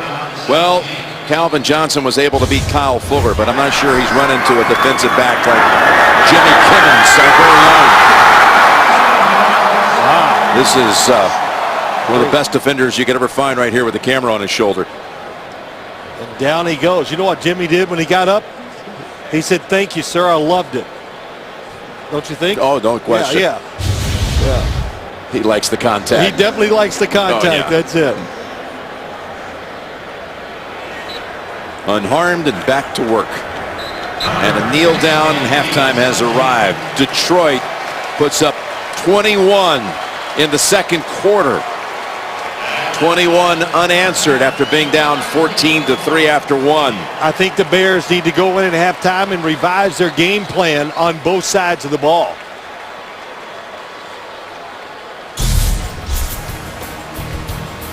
That's the end of the first half with the score. Detroit 24, Chicago 14. And we're back with the Verizon halftime report after this message and a word from your local station. You're watching the NFL on CBS.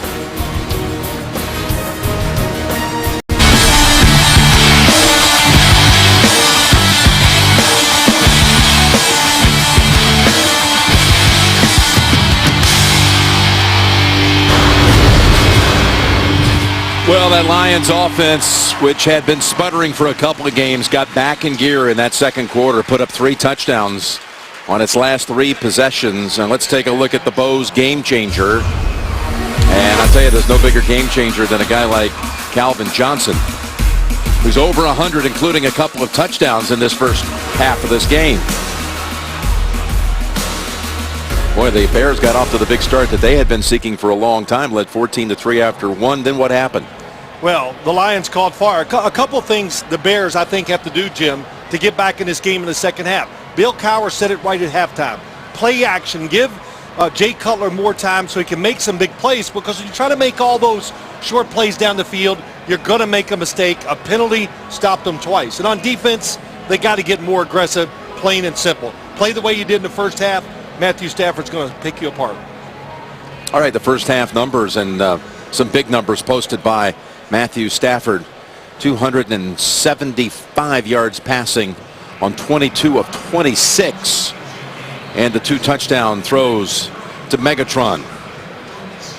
Cutler, by the way, 14 out of 19, 107 and 2 touchdowns, no picks. Let's go down to Tracy Wolfson. Well, thanks a lot, Jim. You guys just mentioned it. I had a chance to speak with Mark Trestman coming out of the locker room. He said the penalties once again hurt them. The 3rd and 1 hurt them. And he said the #1 key in this half is keeping the defense off the field. And they need to do that by trying to mix up the runs and the passes. And then I spoke with Jim Caldwell going into half, and he told me that his players, they're just playing the way they should have been playing the last 2 games. They have the players to get hot. They need to continue to do that in the second half. All right, Tracy. Well, Jim, let's look at the first half for the Lions offense, and I'll show you a couple of things. One, that they did well. Zone coverage, look at the spaces to throw the football into, and Matthew Stafford protection right on target. But also notice down the field again against the zone, nobody is really redirecting these receivers. So they got a free run. They can get wherever they want, and they got an excellent quarterback when it comes to throwing the football to them. Here's the Lions receiving corps. Theo Riddick coming out of the backfield and catching a couple of balls, and one of which set up the last touchdown. But Calvin Johnson needed 94 yards to reach 10,000 for his decorated career. And he accomplished that in the first half. Again, 109 total for Calvin Johnson, not showing any signs of a tender ankle. Boy, he has. He's looked healthy. And how about Thanksgiving Day performances? This is updated now with the 2 touchdowns today. This being his 8th appearance on Thanksgiving Day, 8 touchdowns. Well, again, the problem, his numbers, of course, would be spectacular if his quarterback had more time this year. And, of course, he got hurt for a couple games. But I want to go back to Jim Caldwell. How about that comment to Tracy? Hey, this is the way we should have been playing all year long. And he was really confident talking to us on Tuesday. He goes, we had our bad stretch. He goes, we're ready. And he says, our time is right now. You know, he says, we got enough talent here to get hot and carry this thing through the rest of the year. So tremendous confidence by the head coach and the players that they're done with that little lull. Now they're going to get it going. Yeah, we have the people who can get hot at the right time. Of course, Caldwell knows all about a team getting hot at the right time. He was on that Ravens staff, the coordinator there, when they won the Super Bowl a couple years ago and went into the playoffs having lost 4 of the last 5. Then all of a sudden they got hot. And once you think about Reggie Bush, he could get healthy come December. Well, now you're talking about another playmaker in the mix. Sam Martin's kick down in the end zone by Mariani. Here's what Chicago did in that first half. Marched right down the field the first time they had it. All passes the 6 plays. And Jeffrey then took the screen pass to the end zone for the touchdown. They punted, but then forced a fumble as Jared Allen stripped the ball away from Stafford and recovered it. Set up another touchdown throw to Jeffrey. Also, what a job Mark Trestman's going to try to do both things this half. Of course, score, but try to protect his defense. That's awfully hard as a play caller. Over to Marshall. What a tackle that was by Slay. Darius Slay holds him to 1. Yep, as this game has gone along, these screen passes are getting tougher and getting less yardage. But, you know, to think that you're going to come out and run the football and kind of balance this, I don't think that's going to happen. There's a reason why the Detroit Lions are #1 in the NFL against the run. They got a middle linebacker, or a linebacker, not a middle linebacker. Levy, DeAndre Levy, is just an incredible tackler. 2nd and 9. And again, a short throw to Forte. They're going to be about 4 yards short of the first. Forte has already in this game broken his own Bears franchise record for most catches by a running back. He's now up to 77 on the season. When you try to nitpick your way down the field, that means you got to pick up third downs, and you really can't make any mistakes. And we saw 2 drives stall because of penalties, and then the third one where they did not pick it up either. We'll call it 3rd and 5. Bears trying to do something here to get the second half started on an up note. And they're going to have that first down with Bennett. Martellus Bennett left open. And he picks up 12 and the first down out to the 37. Well, Jay Cutler staying pretty active in the pocket. Again, a little game. Ziggy Ansah almost gets back there, but Martellus Bennett not able to. Of course, he's a terrific tight end. But too many times when you watch the Bears, he's always helping the tackle, hitting the guy, trying to slow pass rushers down, and they can't take advantage of the fact that he can run down the field and make big plays.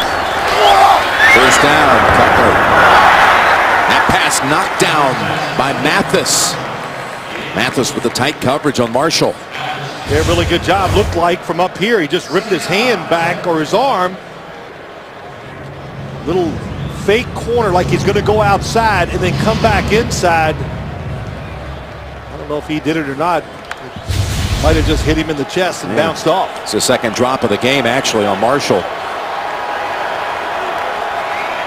They opened the game with 6 straight pass plays. They opened this second half with 4 consecutive. Make it 5 if he can get this one up. No, he's taken down instead. Llewellyn with the sack. Well, there's nobody in the backfield, so we know it's going to be a pass, and you got to get rid of the football quickly. And Jay Cutler takes a second look, and that second look, that's when you get sacked against the Detroit Lions. First sack of the game for Detroit. Let's see if anybody's open. They're throwing quick passes, slants. Nope, nobody was open. The inside defender fell off under Brandon Marshall. That's why there was nowhere to throw it to. 3rd and 18.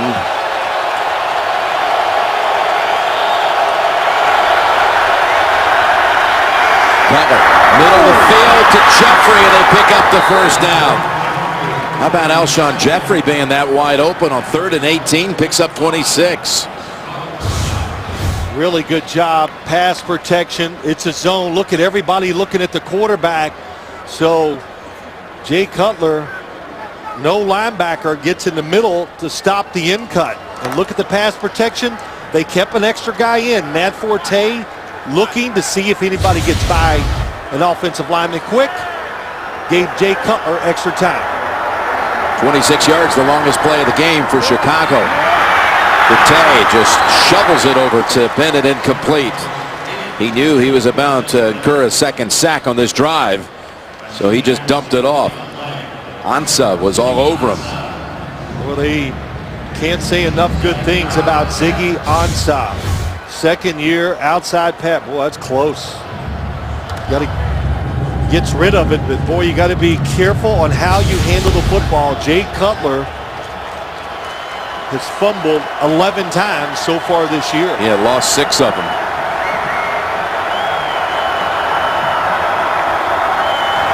Second and 10. Nice catch that time by Marshall. Reaches down to grab it right in front of Levy. It'll be 3rd and 3 coming up for Chicago. Well, in the NFL, if you can't throw off your back leg, you're not going to be a successful quarterback. And Jay Cutler always, it seems like, now getting pressure. Just watching. They're going to get in front of him, so he just kind of fades back. Protects yourself and still able to put it on target. Haven't handed it off to a running back on this drive. 8 plays, all pass plays, 7 attempts and a sack. They've converted twice on this drive on 3rd down. They face it again, 3rd and 3. Pick it up again with Jeffrey. And Slay was trying to strip it from him. And he waited for some help to bring him down. Gain of 14. Off coverage on the outside, blitz. They had the perfect pass protection on, and once again, Cutler got rid of the football fast.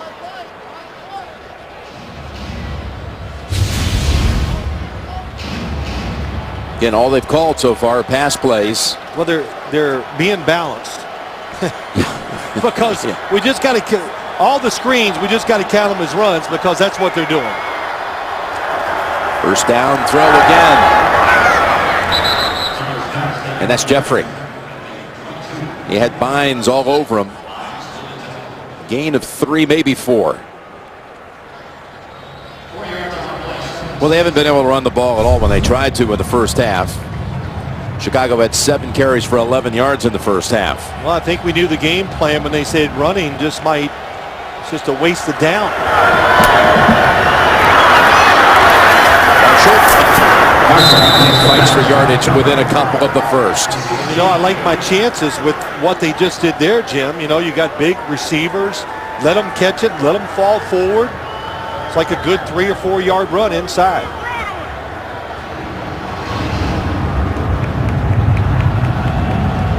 Taking up nearly 6 minutes to start the third quarter.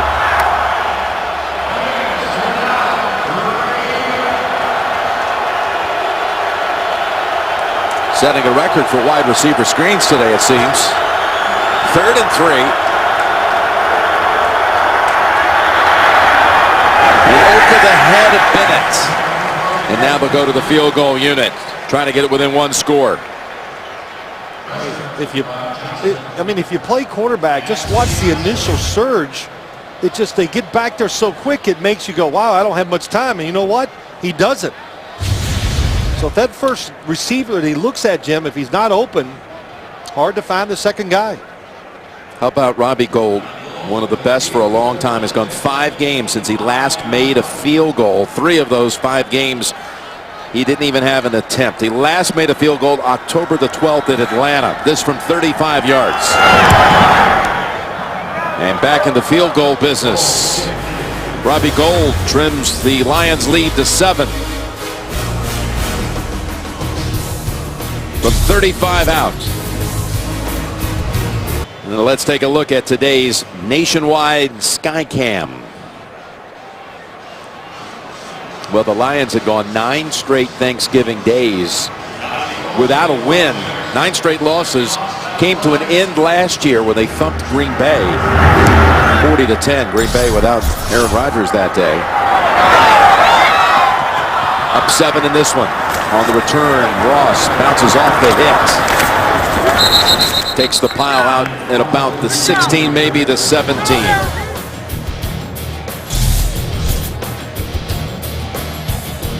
The Henry Ford Museum in Dearborn, currently featuring Gridiron Glory special exhibit.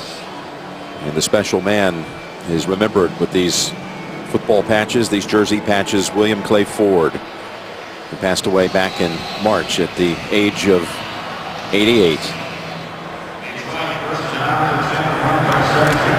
Ford Field became the home of the Lions back in 2002.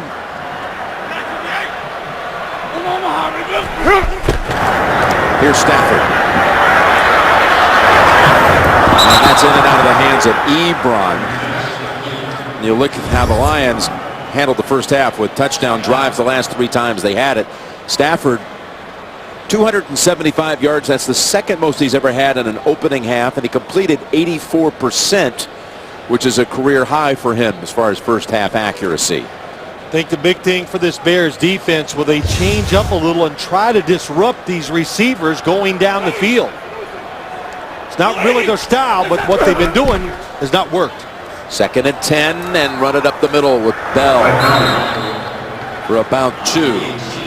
Got a lot of college football coming your way the next couple of days. The SEC on CBS heating up to your holiday. The Razorbacks tangling with the Tigers.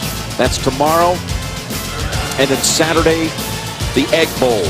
Mississippi State and Ole Miss. Postseason dreams and bowl dreams on the line there.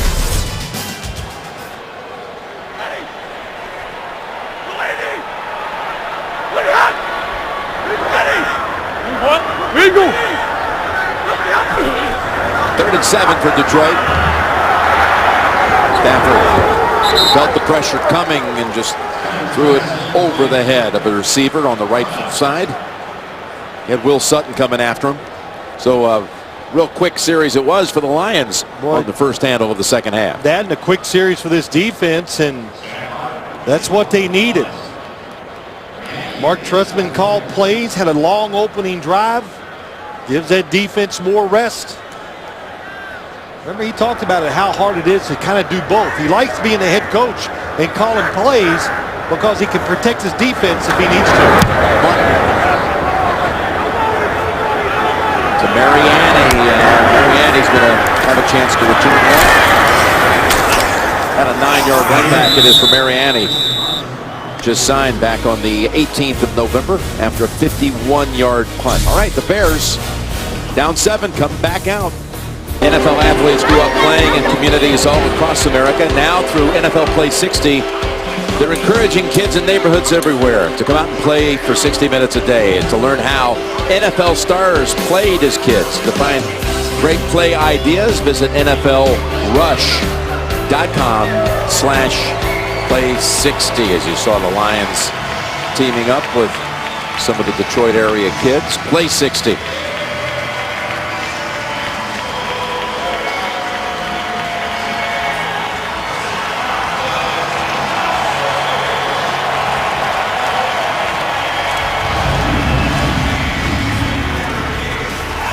Thanking some of our troops in attendance here during that last break.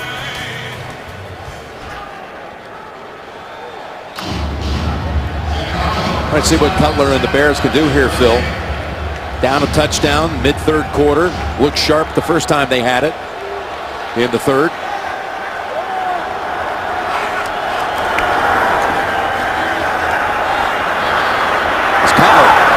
It out long in the double coverage and is broken up. Alshon Jeffrey, who had 3 catches on the last series, was again Cutler's target. Well, they tried to give him extra protection. What they do, they brought in a lineman, Charles Leno Jr. He plays the right side. And because he's here, Jay Cutler rolls that way and gets the extra time, but nobody opened down the field. Good thought process. But the Lions were ready for it.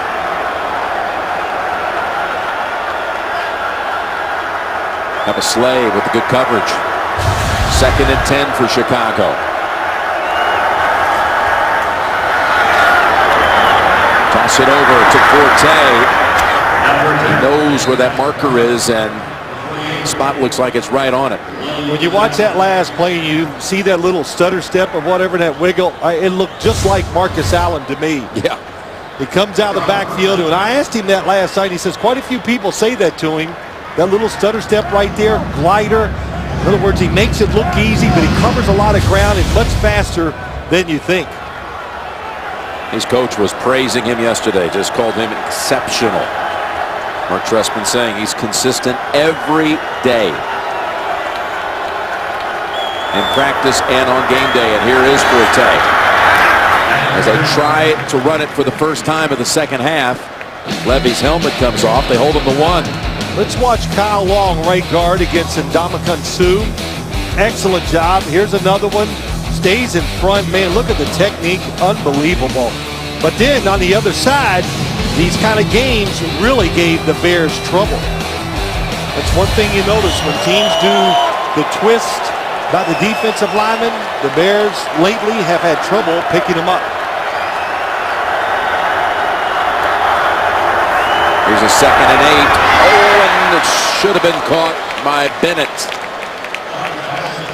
He was starting to pivot and get ready to turn upfield and never got a clean handle on the football. Well, when you're going to run this style of offense, you have to be almost perfect. You got to throw and catch all these passes underneath. Why? Because you don't want to be in a situation like this. 3rd and 8. Could have been 3rd and 3.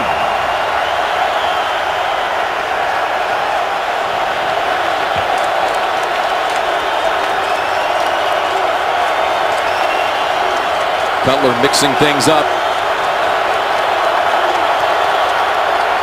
From the gun. Right side. What a catch. The Lions side says no catch. The officials agree. That was Wilson who tried to come down with it. Yep, good idea. Just throws it outside, and the push by Slay drives him out of bounds. Boy, I tell you, his left hand was almost in. Almost. But the hand. At the left foot down. Right. And nope. Punting time for the Bears.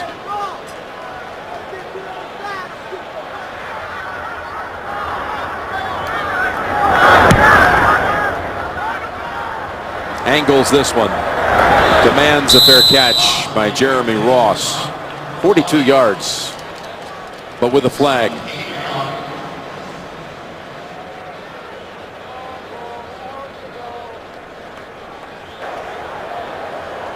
During the kick, holding, receiving team number 52. After this is a goal, Detroit keeps the ball, first down. Timeout. That will put the football inside of the 5 for Detroit. Inside 6 minutes to go in the third, and the Lions are leading it by 7. As you see the Motown Museum, Hitsville, USA, just 4 miles from Ford Field. Next time you come to Detroit, you must see it. That was originally the home of Berry Gordy and some iconic musicians coming out of there, from Smokey Robinson, who voiced our tease today, to Aretha Franklin, the Supremes, Dinah Ross, the Four Tops, they all recorded in that very studio you saw. As Bell carries it out to about the 7, maybe the 8. And again, Bell getting the heavy work today as Reggie Bush expected to play up to really last night. We were hearing all kinds of ways that he was going to be worked into the game plan, but ends up being a late scratch, inactive with his ankle still not fully recovered enough to play. Well, they've overcome the fact they got off to a slow start that first series, and I know they had Reggie Bush was going to be a big part, but they have found ways to get the football to Golden Tate and Calvin Johnson. 2nd and 8. Throw it over to Riddick. And Riddick. It's within about 3 of the first. Again, the Cowboys and the Bears, Soldier Field, will be there next Thursday night, Phil, on NFL Network. They played last December in Chicago, and it was brisk. Yes, I remember that game. And of course, the Cowboys in that rushing attack. We'll see how it works in the cold in that field at Soldier Field. That's next Thursday night on NFL Network. 3rd and 4. 22.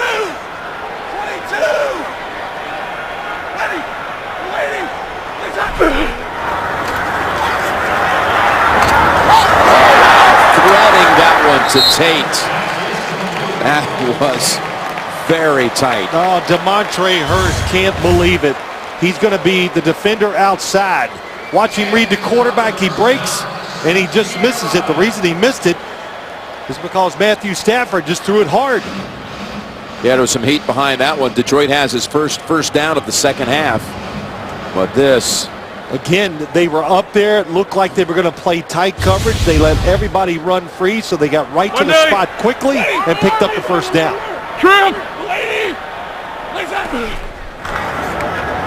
Fake to Bell.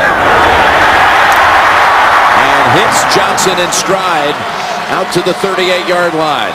Well, we talked about this offensive line, and they had a spell there in the first half where they were not very good. Off coverage, just running free. Man, you know, it's just too tough. Wow, Allen got around Pettigrew. Hey.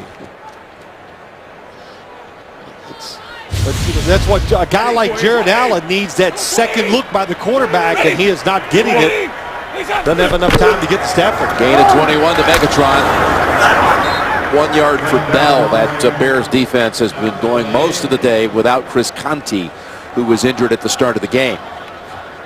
But to go back, the 2 free agent tackles have done a pretty dang good job since the middle of the first quarter.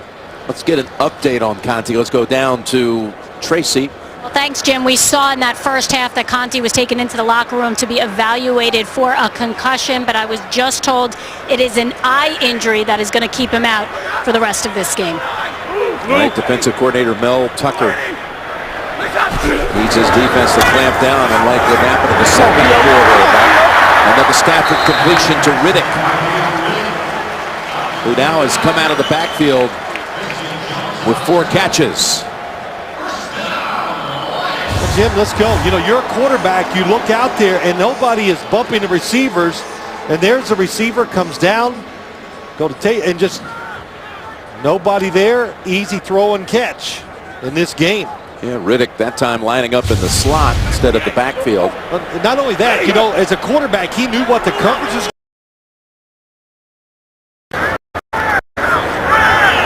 First down, and somehow again able to get it in the hands of Tate into tight coverage. That wasn't the design of the play. He was going to roll out and throw this football in rhythm, but pulls it down. And how about Golden Tate? We saw that so much last year in Seattle. He's just so tough. He did it at Notre Dame, and he's not afraid to get hit. He'll go up and fight for the football. He's now got 6 catches for 78 yards. That one was good for 22. Whatever they're paying him, it was worth it.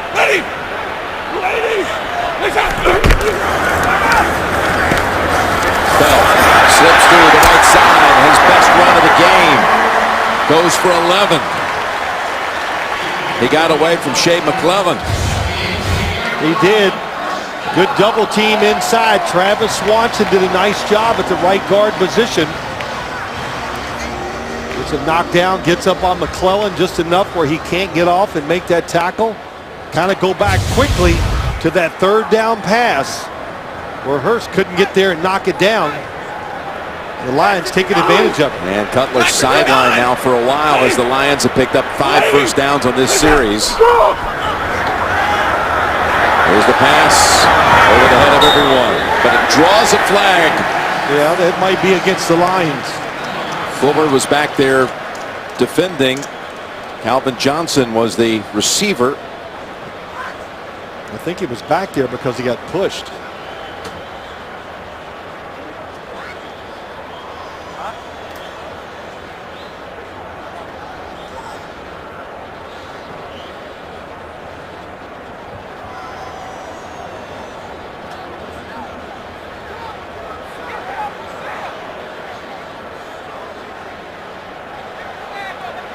Calvin Johnson made an appeal. Now Jared Allen trying to lend some expertise. Bill Vinovich has the answer. There's no foul for pass interference. The ball was not catchable. 2nd down. Mike Carey, they say this was not a catchable ball, no flag. Well, this is one of those plays that you have multiple officials having different looks. But you see the DB could almost get there after the contact. Probably the receiver could have gotten there too. Might have been one you want to stay with. Yeah, it was a definite push-off. Definitely, Matthew Stafford thought it was a different coverage. That's why he threw it up the field. Final half minute of the 3rd quarter. 2nd and 10, and dragged down is Stafford, but Willie Young is going to be flagged here. Unfortunate. What a pass rush by the ex-Detroit Lion, Willie Young. Personal foul. Roughing the passer. Defense number 97. Contact to the head. 15-yard penalty, automatic 1st down. Signed with the Bears in free agency after spending his first 4 years here in Detroit. On the outside, 97. Man, that was vicious. The pass rush it is I'm talking about. He pulls him down by the helmet. That's why it's a personal foul. Almost ripped the helmet off. Sets up the Lions at the 9. 1st and goal to go.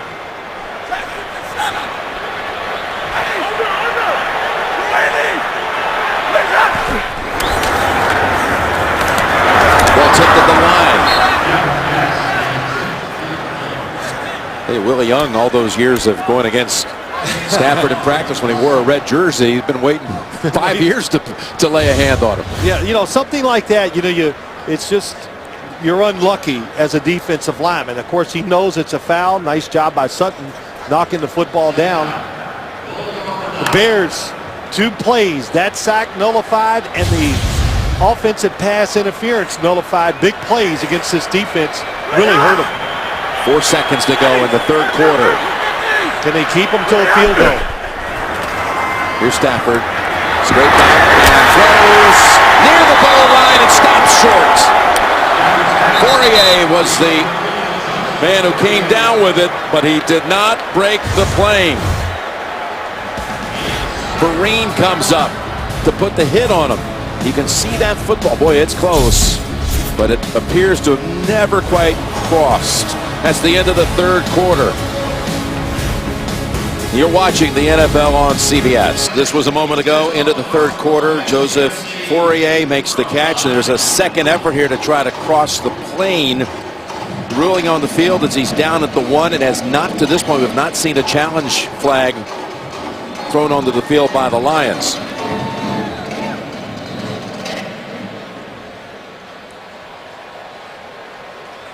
If at any point it just touches, if you will, theoretically, that white line, Fourier knows he was that close to having a Thanksgiving Day touchdown. So the Lions going to let the play stand. They're not going to issue a challenge. Well, Matthew Stafford had a big quarterback sneak to win a game for him this year. Will he quick snap it and try to go over the top himself? Third and goal. It's Bell. He breaks outside, and it's a touchdown, Detroit.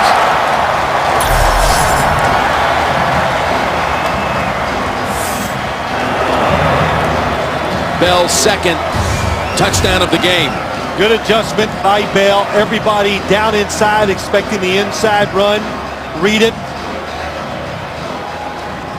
Really good drive by the Detroit Lions, and the no pass interference call was huge against the Chicago Bears.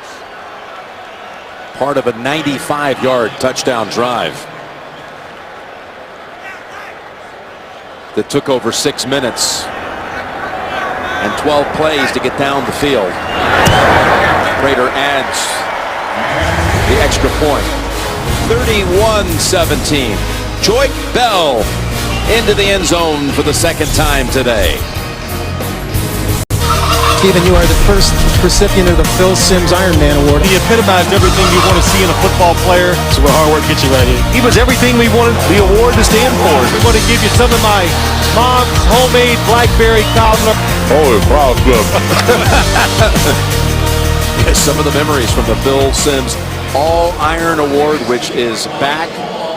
And you can vote now at CBSSports.com. The most valuable player award of the game. Yeah, go on and vote. We're going to give the fans 50% of the vote this time around. That was a good. My mom is sitting home smiling right now. Yeah. Tom Brady goes, oh my gosh, that's good. she just loved making that cobbler every year, and we sent along our warmest Thanksgiving wishes to our moms. That's right. Yours down in Louisville, mine down in Houston.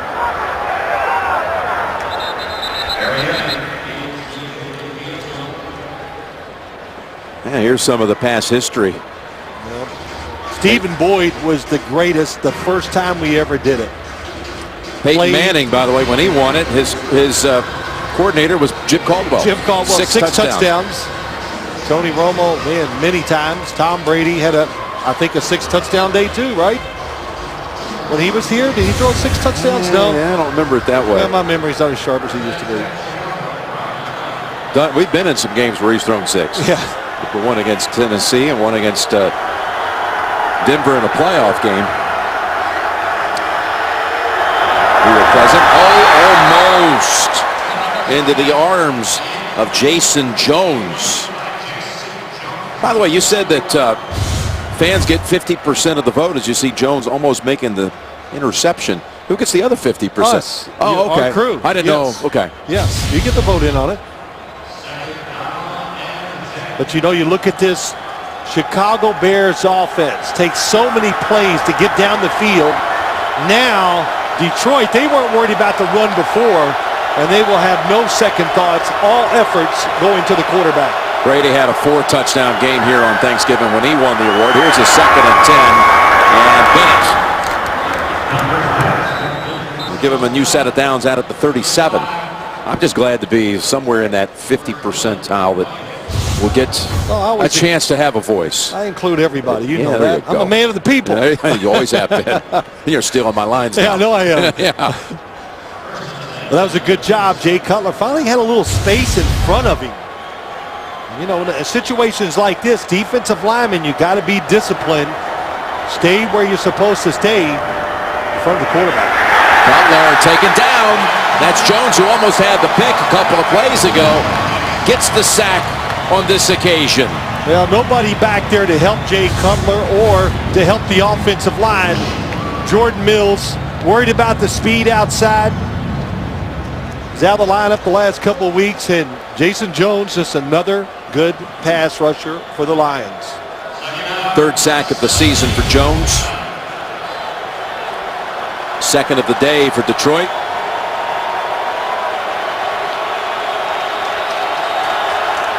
Second and 18 now for the Bears.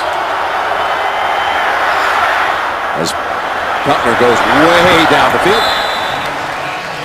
Intended for Jeffrey.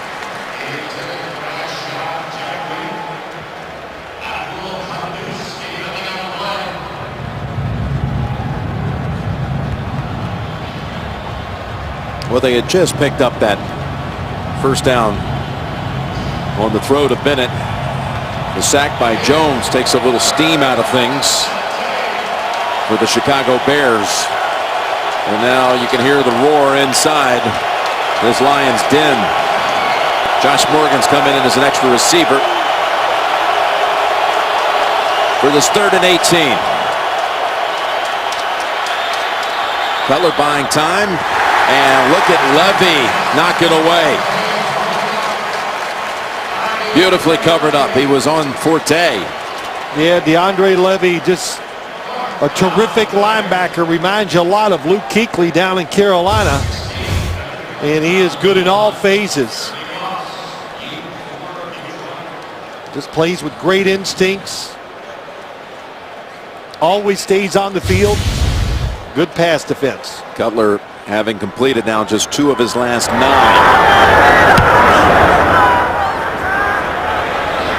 McDonald, another beautiful booming punt. And that's Ross. Brought down by Perry. 61 yards, again matching a season long. That last drive by the Lions that led to a touchdown, the first 95-yard drive since 2009 for them. Hi, I'm Rob Sims with Detroit Lions. This is my wife, Natalie, my daughter, Michaela, and my son, Scoop. On behalf of our family and the Detroit Lions, we want to wish you Happy Thanksgiving. What a nice family, and one of the better family Thanksgiving greetings we've ever had from the Sims family. And there he is, lined up as the Lions start this next series. Sims, the left guard, number 67. That's Tate. What a shifty move that was to pick up the first. He was able to fake out Ryan Monday and pick up 11. Yeah, I think that was a run play, and they were off. So the defense was off, so he threw it out there quick. That's tough to do, to shake NFL defensive backs where they don't even touch you. That's why he's number 1 in the league, yards after the catch. Seen it a couple of times today.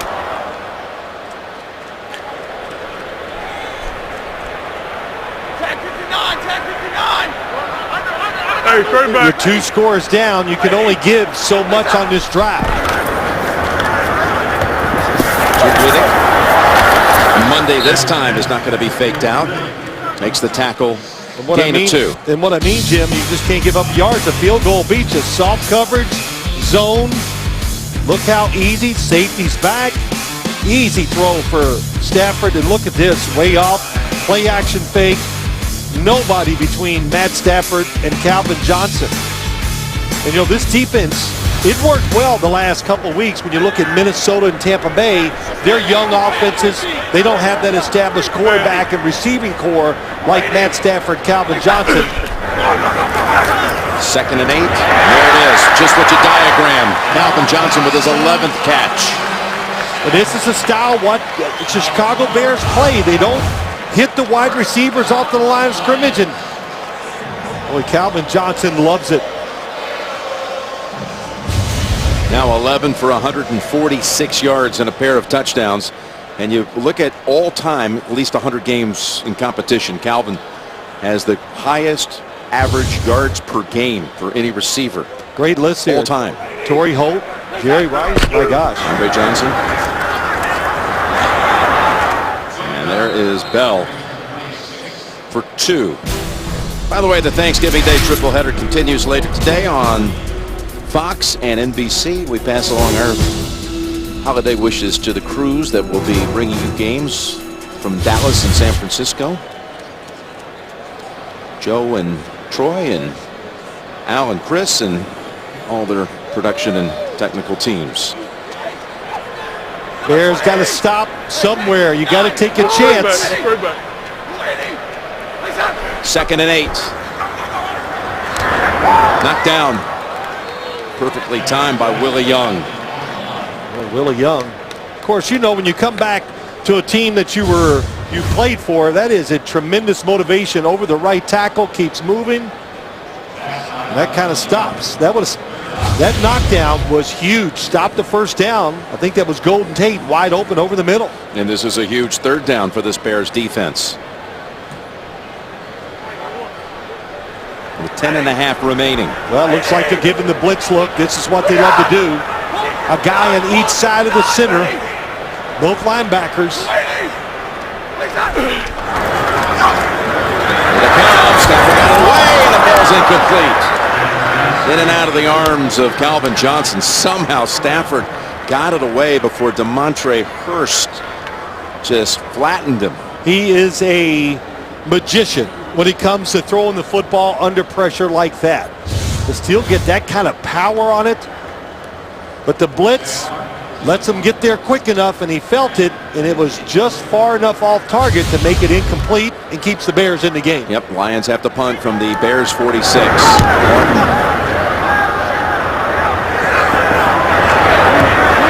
are down there to cover it up. Oh, what a beautiful punt, too. Sam Martin. Don Carey is the one who eventually downed it. After 43 yards, Martin gets it done. We're back in Detroit. The world champion Bears back in 1934, coached by George Halas, came to Detroit and beat the Lions on Thanksgiving Day at University of Detroit Stadium. That was the first ever Thanksgiving Day game. And it was these two very franchises. Now the Bears down. 2 touchdowns, 10 minutes to play. In some ways, it's a fight for their season right now, Phil. Yes, I think you could think of it that way, Jim. So many teams in the NFC have a 2-game lead on the Chicago Bears. The margin of error very slim. We just look inside their own division. A couple of games behind the Lions, and there's Green Bay at 8-3. But you think about the wild card, second teams from divisions that are going to get in. Just think about Dallas and Philadelphia, their records right now at 8-3. You got the West, and you got very highly qualified teams, much better records than the Bears. And here's Cutler off his back foot, going down the field, and it is intercepted on the rebound by Quinn. First deflected by Slay, and the Lions defense has the takeaway. Well, he's just so off balance to make this throw, and the receiver's right in front of him to pick up the first down. And because he was off balance, the throw was short, and Slade tips it up in the air. Slade tips it. Marshall couldn't make a play on it. He was falling backwards, and Quinn he's definitely in bounds. But Cutler, there was a receiver right in front of him, but he's thinking, I didn't want to go short. Tries to go deep. Here's Brandon Marshall. Let's all watch who's underneath. Tight end, running back, took a chance. Boy, good job by Quinn reading the quarterback, balls in the air, hustled over there and made the interception. His 4th interception of the season, the former safety of the Houston Texans. He was in this game a couple of years ago, but on the other side when the Texans won in overtime here. Set up screen to Whitting. Down to the 37 and another 5. You saw the division, NFC North. Here's the overall playoff picture in the NFC. The division leaders, Arizona, Green Bay, well, Philadelphia and Dallas, both at 8-3. They're next up. Atlanta at 4-7, leading that NFC South. For Seattle and San Francisco later tonight. It's still hard to believe you look at a team with that record leading a division, though. Atlanta 4-7. Yeah, it's tough to look at, but it's also fascinating to watch. Yeah. To see who can string a couple victories together. Lions probably just a few yards away from field goal range. 2nd and 5, and it's Bell. Oh, and he gets pushed forward. He ran over Monday at first and then gets bounced forward for 7 and a first down. Yeah, you said it right. Sims pulls around. Nice kick out block.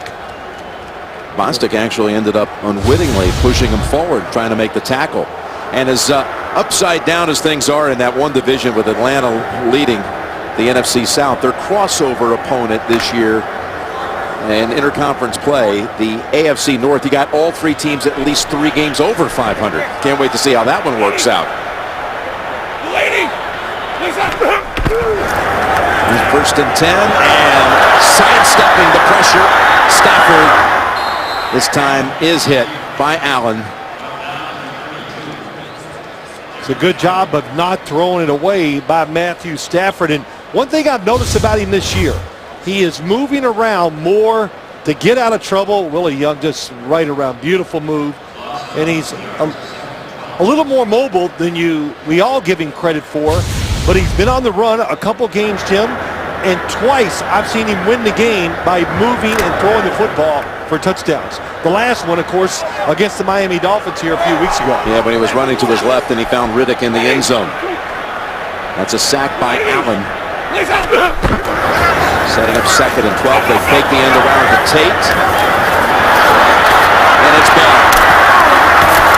2 yards short of the first. Stafford has such a unique throwing motion. We talked to him about it, Phil, and he's just, he doesn't really know how he learned how to throw the football with such velocity. He was a baseball player. We know that. Right. And he thinks his having played both shortstop and catcher both had an influence on his throwing motion in football. Well, I'll just say this. He was born to throw. He was going to make a living somewhere, if it was in baseball, football, whatever. But it's very natural. He was a terrific shortstop. You can see it the way he gets leverage, can stand on his right foot, make all those throws. It just has an unbelievable, outstanding arm. Here he is throwing on 3rd and 2, and almost turning around to make the grab was Johnson. He could take a chance there, go for the touchdown. We said it, they're definitely in field goal range.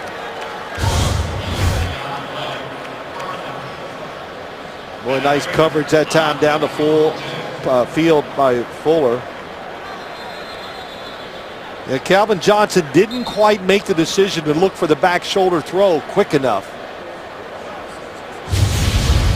And he threw a laser down there. Would have been hard to catch no matter what. Tim Jennings shaken up the corner with the Bears.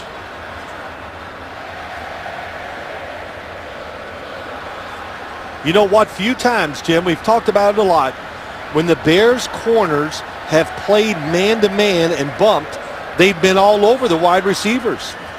Just like that last play. That was absolutely perfect coverage.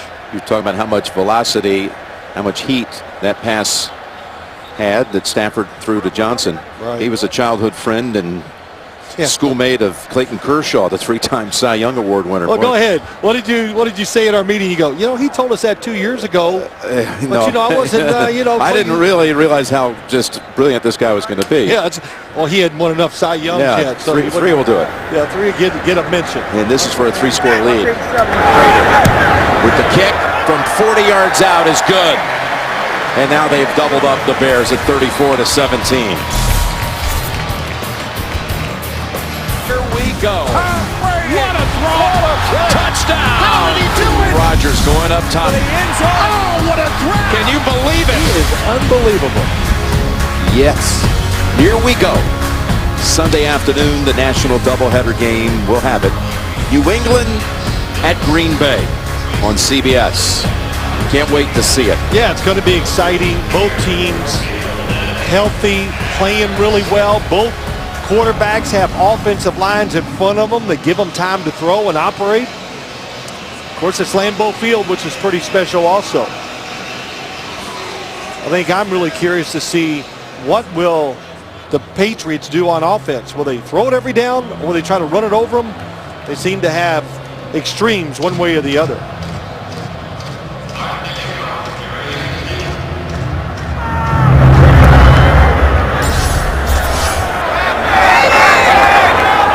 That's Mariani taking a knee.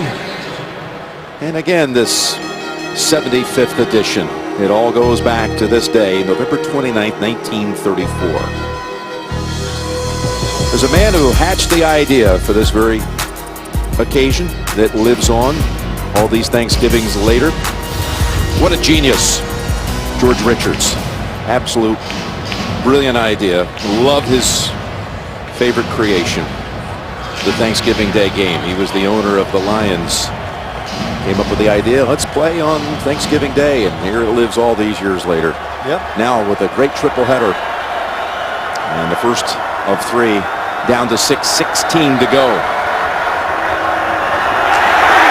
And a sack again.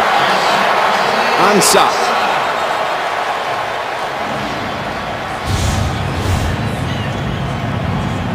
From the outside, they make, since they crowded the line of scrimmage, the offensive line had to block one way, and there you go, a little turkey dance. Oh, man. He's ready to feast.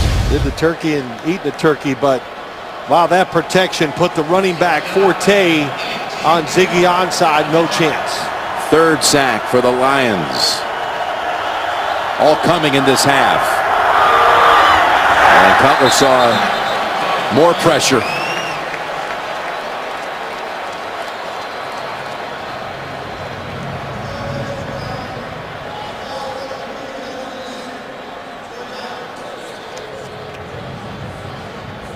You see George Johnson slow to his feet.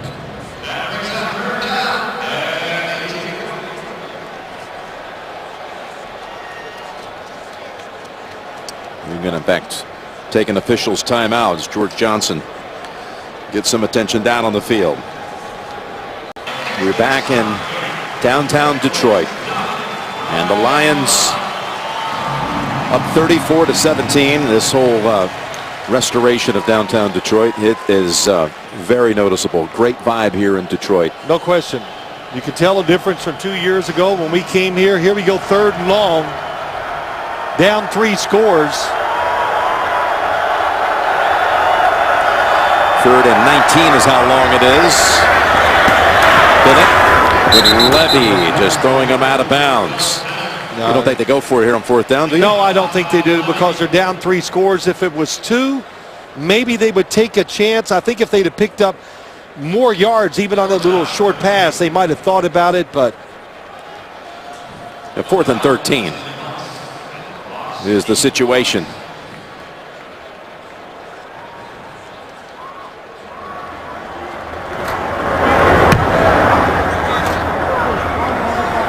Fair catch. Ross, 39-yard line.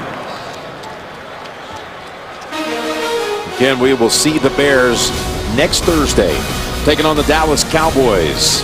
Thursday Night Football returns to NFL Network next week. Dallas and Chicago. When you watch the Bears, when they play at Soldier Field, they are a different football team. Of course, their home, their crowd, but I think their field, it's just like it favors them so much. That's not an easy adjustment when you go into Chicago and have to get used to that grass. It's not the fastest surface in the NFL.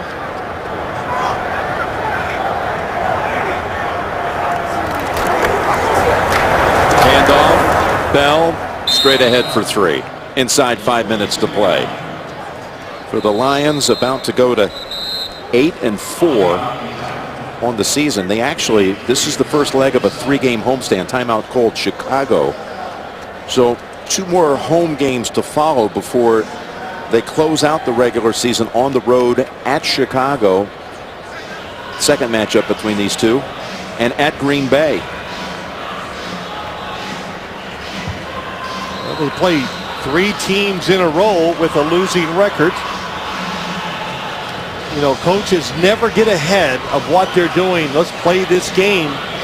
But Jim Caldwell says we're ready. It's time to get hot and run this thing in there and try to get in the playoffs and make it happen. We've had a great regard for Coach Caldwell for a long time, having gotten to know him really well in his days back in Indianapolis as a coordinator and as a head coach, and then coordinator with the Ravens. Here's Bell. Nice cut outside. And he's got a first down. Joique Bell having a good afternoon of it now with a couple of touchdowns. That goes for 22. Yeah, good job of just cutting back. Backside force player. Not sure who it was. It could have been Ryan Mundy. Gets caught inside, and Bell, nice run. You're glad to see Jim Caldwell get a second chance as a head coach. Yeah, it's interesting. He has had many interviews to be a head coach the second time. He said he's very thankful for the second chance. There's Bell, 4 more.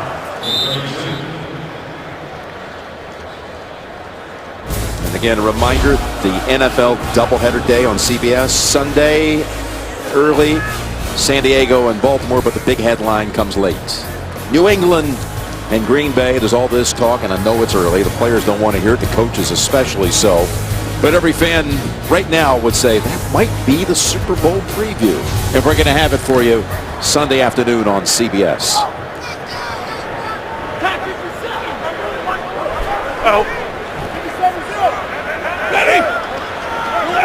Second and 6, now moving it inside 4 minutes.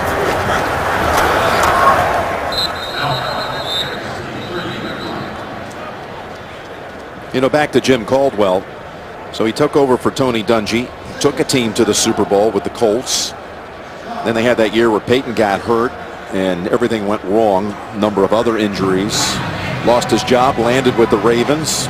Was part of their whole Super Bowl mix. He's now, well, he's coached 2 quarterbacks to Super Bowl MVP awards, Peyton Manning and Joe Flacco. And now again, he gets the chance here. He wanted this job here when it was open. But he told his agent, there's one job I'd like, it'd be the Detroit Lions. Why? Because they have defensive linemen. They got Calvin Johnson.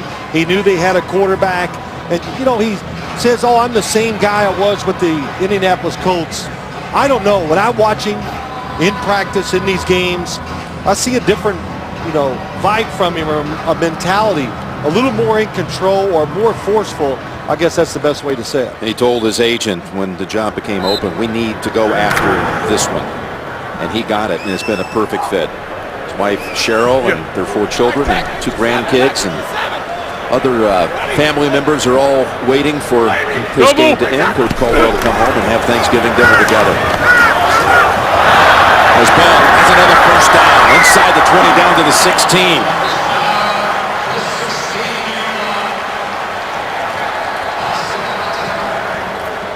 Well, the Lions trying to finish this game out with style, no doubt. In this last drive, nice cut across. Pettigrew gets a block. Yeah, Matthew Stafford, don't even think about it. Don't even think about blocking somebody.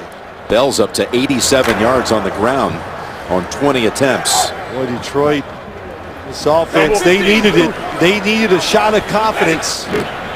They got it today. Throwing, now running the ball well. Keep feeding him the football. He's got another yard. Jim, they're a dangerous team if they get in the playoffs for many reasons. They got the quarterback, receiver, the offensive line. Haven't talked about them enough. The first quarter struggle for about halfway through it, and now they've picked it up.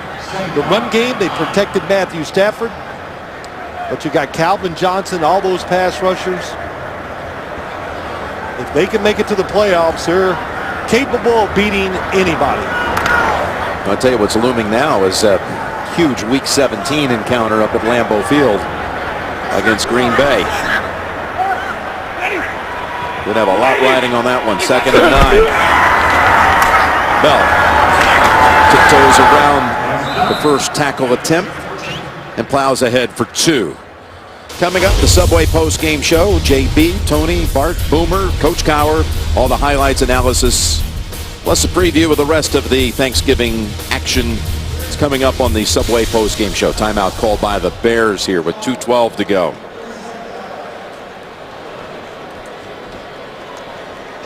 Well, you're talking about if they get into the playoffs, and there are no cinches in this league, but at 8-4, this is a franchise very well positioned. Again, favorable schedule. The next 3 opponents, as you pointed out, all sub 500. Next 2 at home. Well, it's their chance. I and think if they can get another playmaker like Reggie Bush back, that'll really help. It was really interesting before the game. That's why we were shocked to hear he wasn't going to be or play today. Now, of course, they're extremely happy he didn't. They're going to win the game. He gets rested. That's right. But just hear the attitude of the coaches. Joe Lombardi saying what he does to their football team. That everybody, man, Reggie, a lot of players look up to him. You got to defend him differently. Mel Tucker for the Chicago Bears, the defensive coordinator, was very concerned if Reggie Bush was going to play. And you can never have enough weapons, that's for sure. Meanwhile, Bell has come in, carried the load, the only one with the rush attempt today. This is his 23rd carry, and that brings him up to 92 yards. By the way, talking about the Lions' possible playoffs, the last playoff win, not appearance, win, came in 91 against the Cowboys. They're starved to get there and win again. The voting is in from CBSSports.com, and Calvin Johnson is the runaway fan choice here at 60% of the vote. And I don't know what percentage you're giving me, but I would back that one up too. Oh yeah, I think overwhelmingly Calvin Johnson's going to win the award. The voting is in. Voting is in. It's done. It's done. What a job by him. Been nicked up this year, but looked absolutely terrific out there on the field today. 4th and 6, they'll run another play. They're going to throw it actually to Tate, and he's covered up in a hurry by Hurst. So now the Bears will come back out. But you know, Calvin Johnson, you know, it was interesting talking to him on Tuesday just about, we talked about early in the game, how big he is. And, you know, the toll all the running and hitting takes on him, even more than it would a smaller wide receiver. Talked about running in the pool, doing his conditioning there to take the strain off of his legs and everything. And, boy, today watching him warm up and during this game, you can tell he's 100%. Saw him smile for a moment. I think somebody may have told him he won the Phil Simms All-Iron Award. You think that made him smile? Yeah, that's probably what it was. I think all those catches today might have done it, and a touchdown. 11 for 146 and 2 touchdowns as Cutler connects. Marshall stays in bounds. Again, the Subway postgame show is straight ahead. We'll be wrapping things up from here, and we'll have the presentation to Calvin Johnson of the we got a warning. All-Iron Award. The trophy weighs about 50 pounds. So. Kadeem Carey takes that pass for about 6-7 yards. Well, the Bears had a little reprieve, didn't they? Winning 2 games. And then the whole thing flipped here in this game. They got off to a good start. Yeah, got everything. They haven't done that, but you know what it is? Their defense just cannot hold up against these top quarterbacks who could just, you know, you're throwing against zones in the NFL. Good quarterbacks beat it up. Here's Cutler's pass pulled down by Bennett. You know, the Bears have managed 3 points since the first quarter. And you're talking about going against good quarterbacks now in 3 consecutive road games. They go against Brady, Rodgers, and Stafford. And they give up 51, 55, and 34. That was a 23-yard play to Bennett. And that's knocked down, but it merits a flag on Tahir Whitehead. Pass interference. Defense number 59. Spot foul, automatic first down. Lance Barrow and the crew inside the truck have decided to go ahead and put up the win for the Lions. We wait until they make it official. Is that it? We don't Okay. have a vote in that one. We don't get 50% of the vote on that.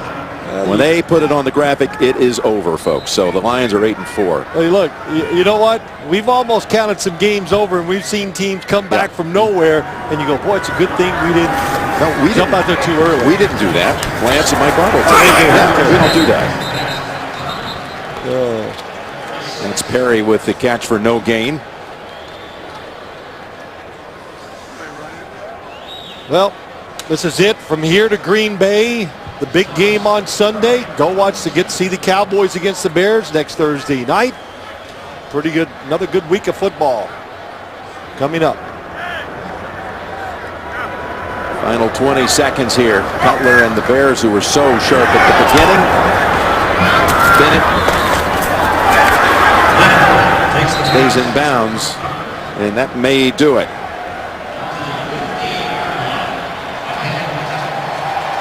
Officials trying to run it in place to allow him one more snap, but we're not going to. Well, maybe we do get there. Looks like it's an official play. Flag is down, and fantasy owners are begging for a Bears touchdown in some cases. As Carey takes the lateral, that's a forward lateral. I can spot that one.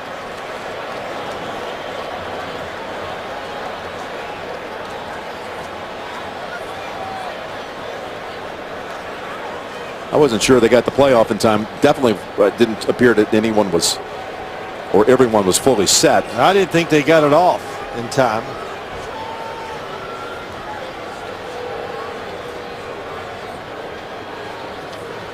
Bears are going to fall to 5-7, and you can't mathematically rule them out. But man, it is from this point forward, again, with all the superb records in the NFC, clearly you got to win the next 4. And I'm still not sure that's even going to be close enough. I agree. There are 2 fouls on the play. 12 men, defense, illegal forward pass on offense. By rule, those penalties offset, replay, first down. We'll extend the quarter for 1 play. So the game is extended. Coming back for seconds. Did he get the football snap in time? Just they did. How about fractions?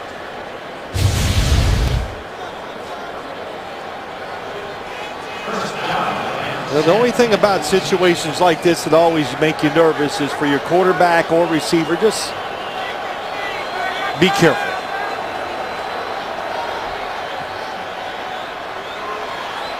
To the end zone, intercepted. Intercepted by Ihedibo to close it out. Second pick of the game for the Lions defense. So that's it. Final score 34-17. Lions defeat the Bears. Subway post-game show is coming up. Happy Thanksgiving to you, Phil, and all the family. Jim, same to you. Happy Thanksgiving to everybody out there. Yeah. To Tracy, to Mike Carey, and all the crew and their family members. God bless you all. What could be better than a day built on one theme? Gratitude, thanks, appreciation. I speak on behalf of all the men and women of this NFL crew, several hundred strong. We send along our love and gratitude, counting our blessings for those you are about to see.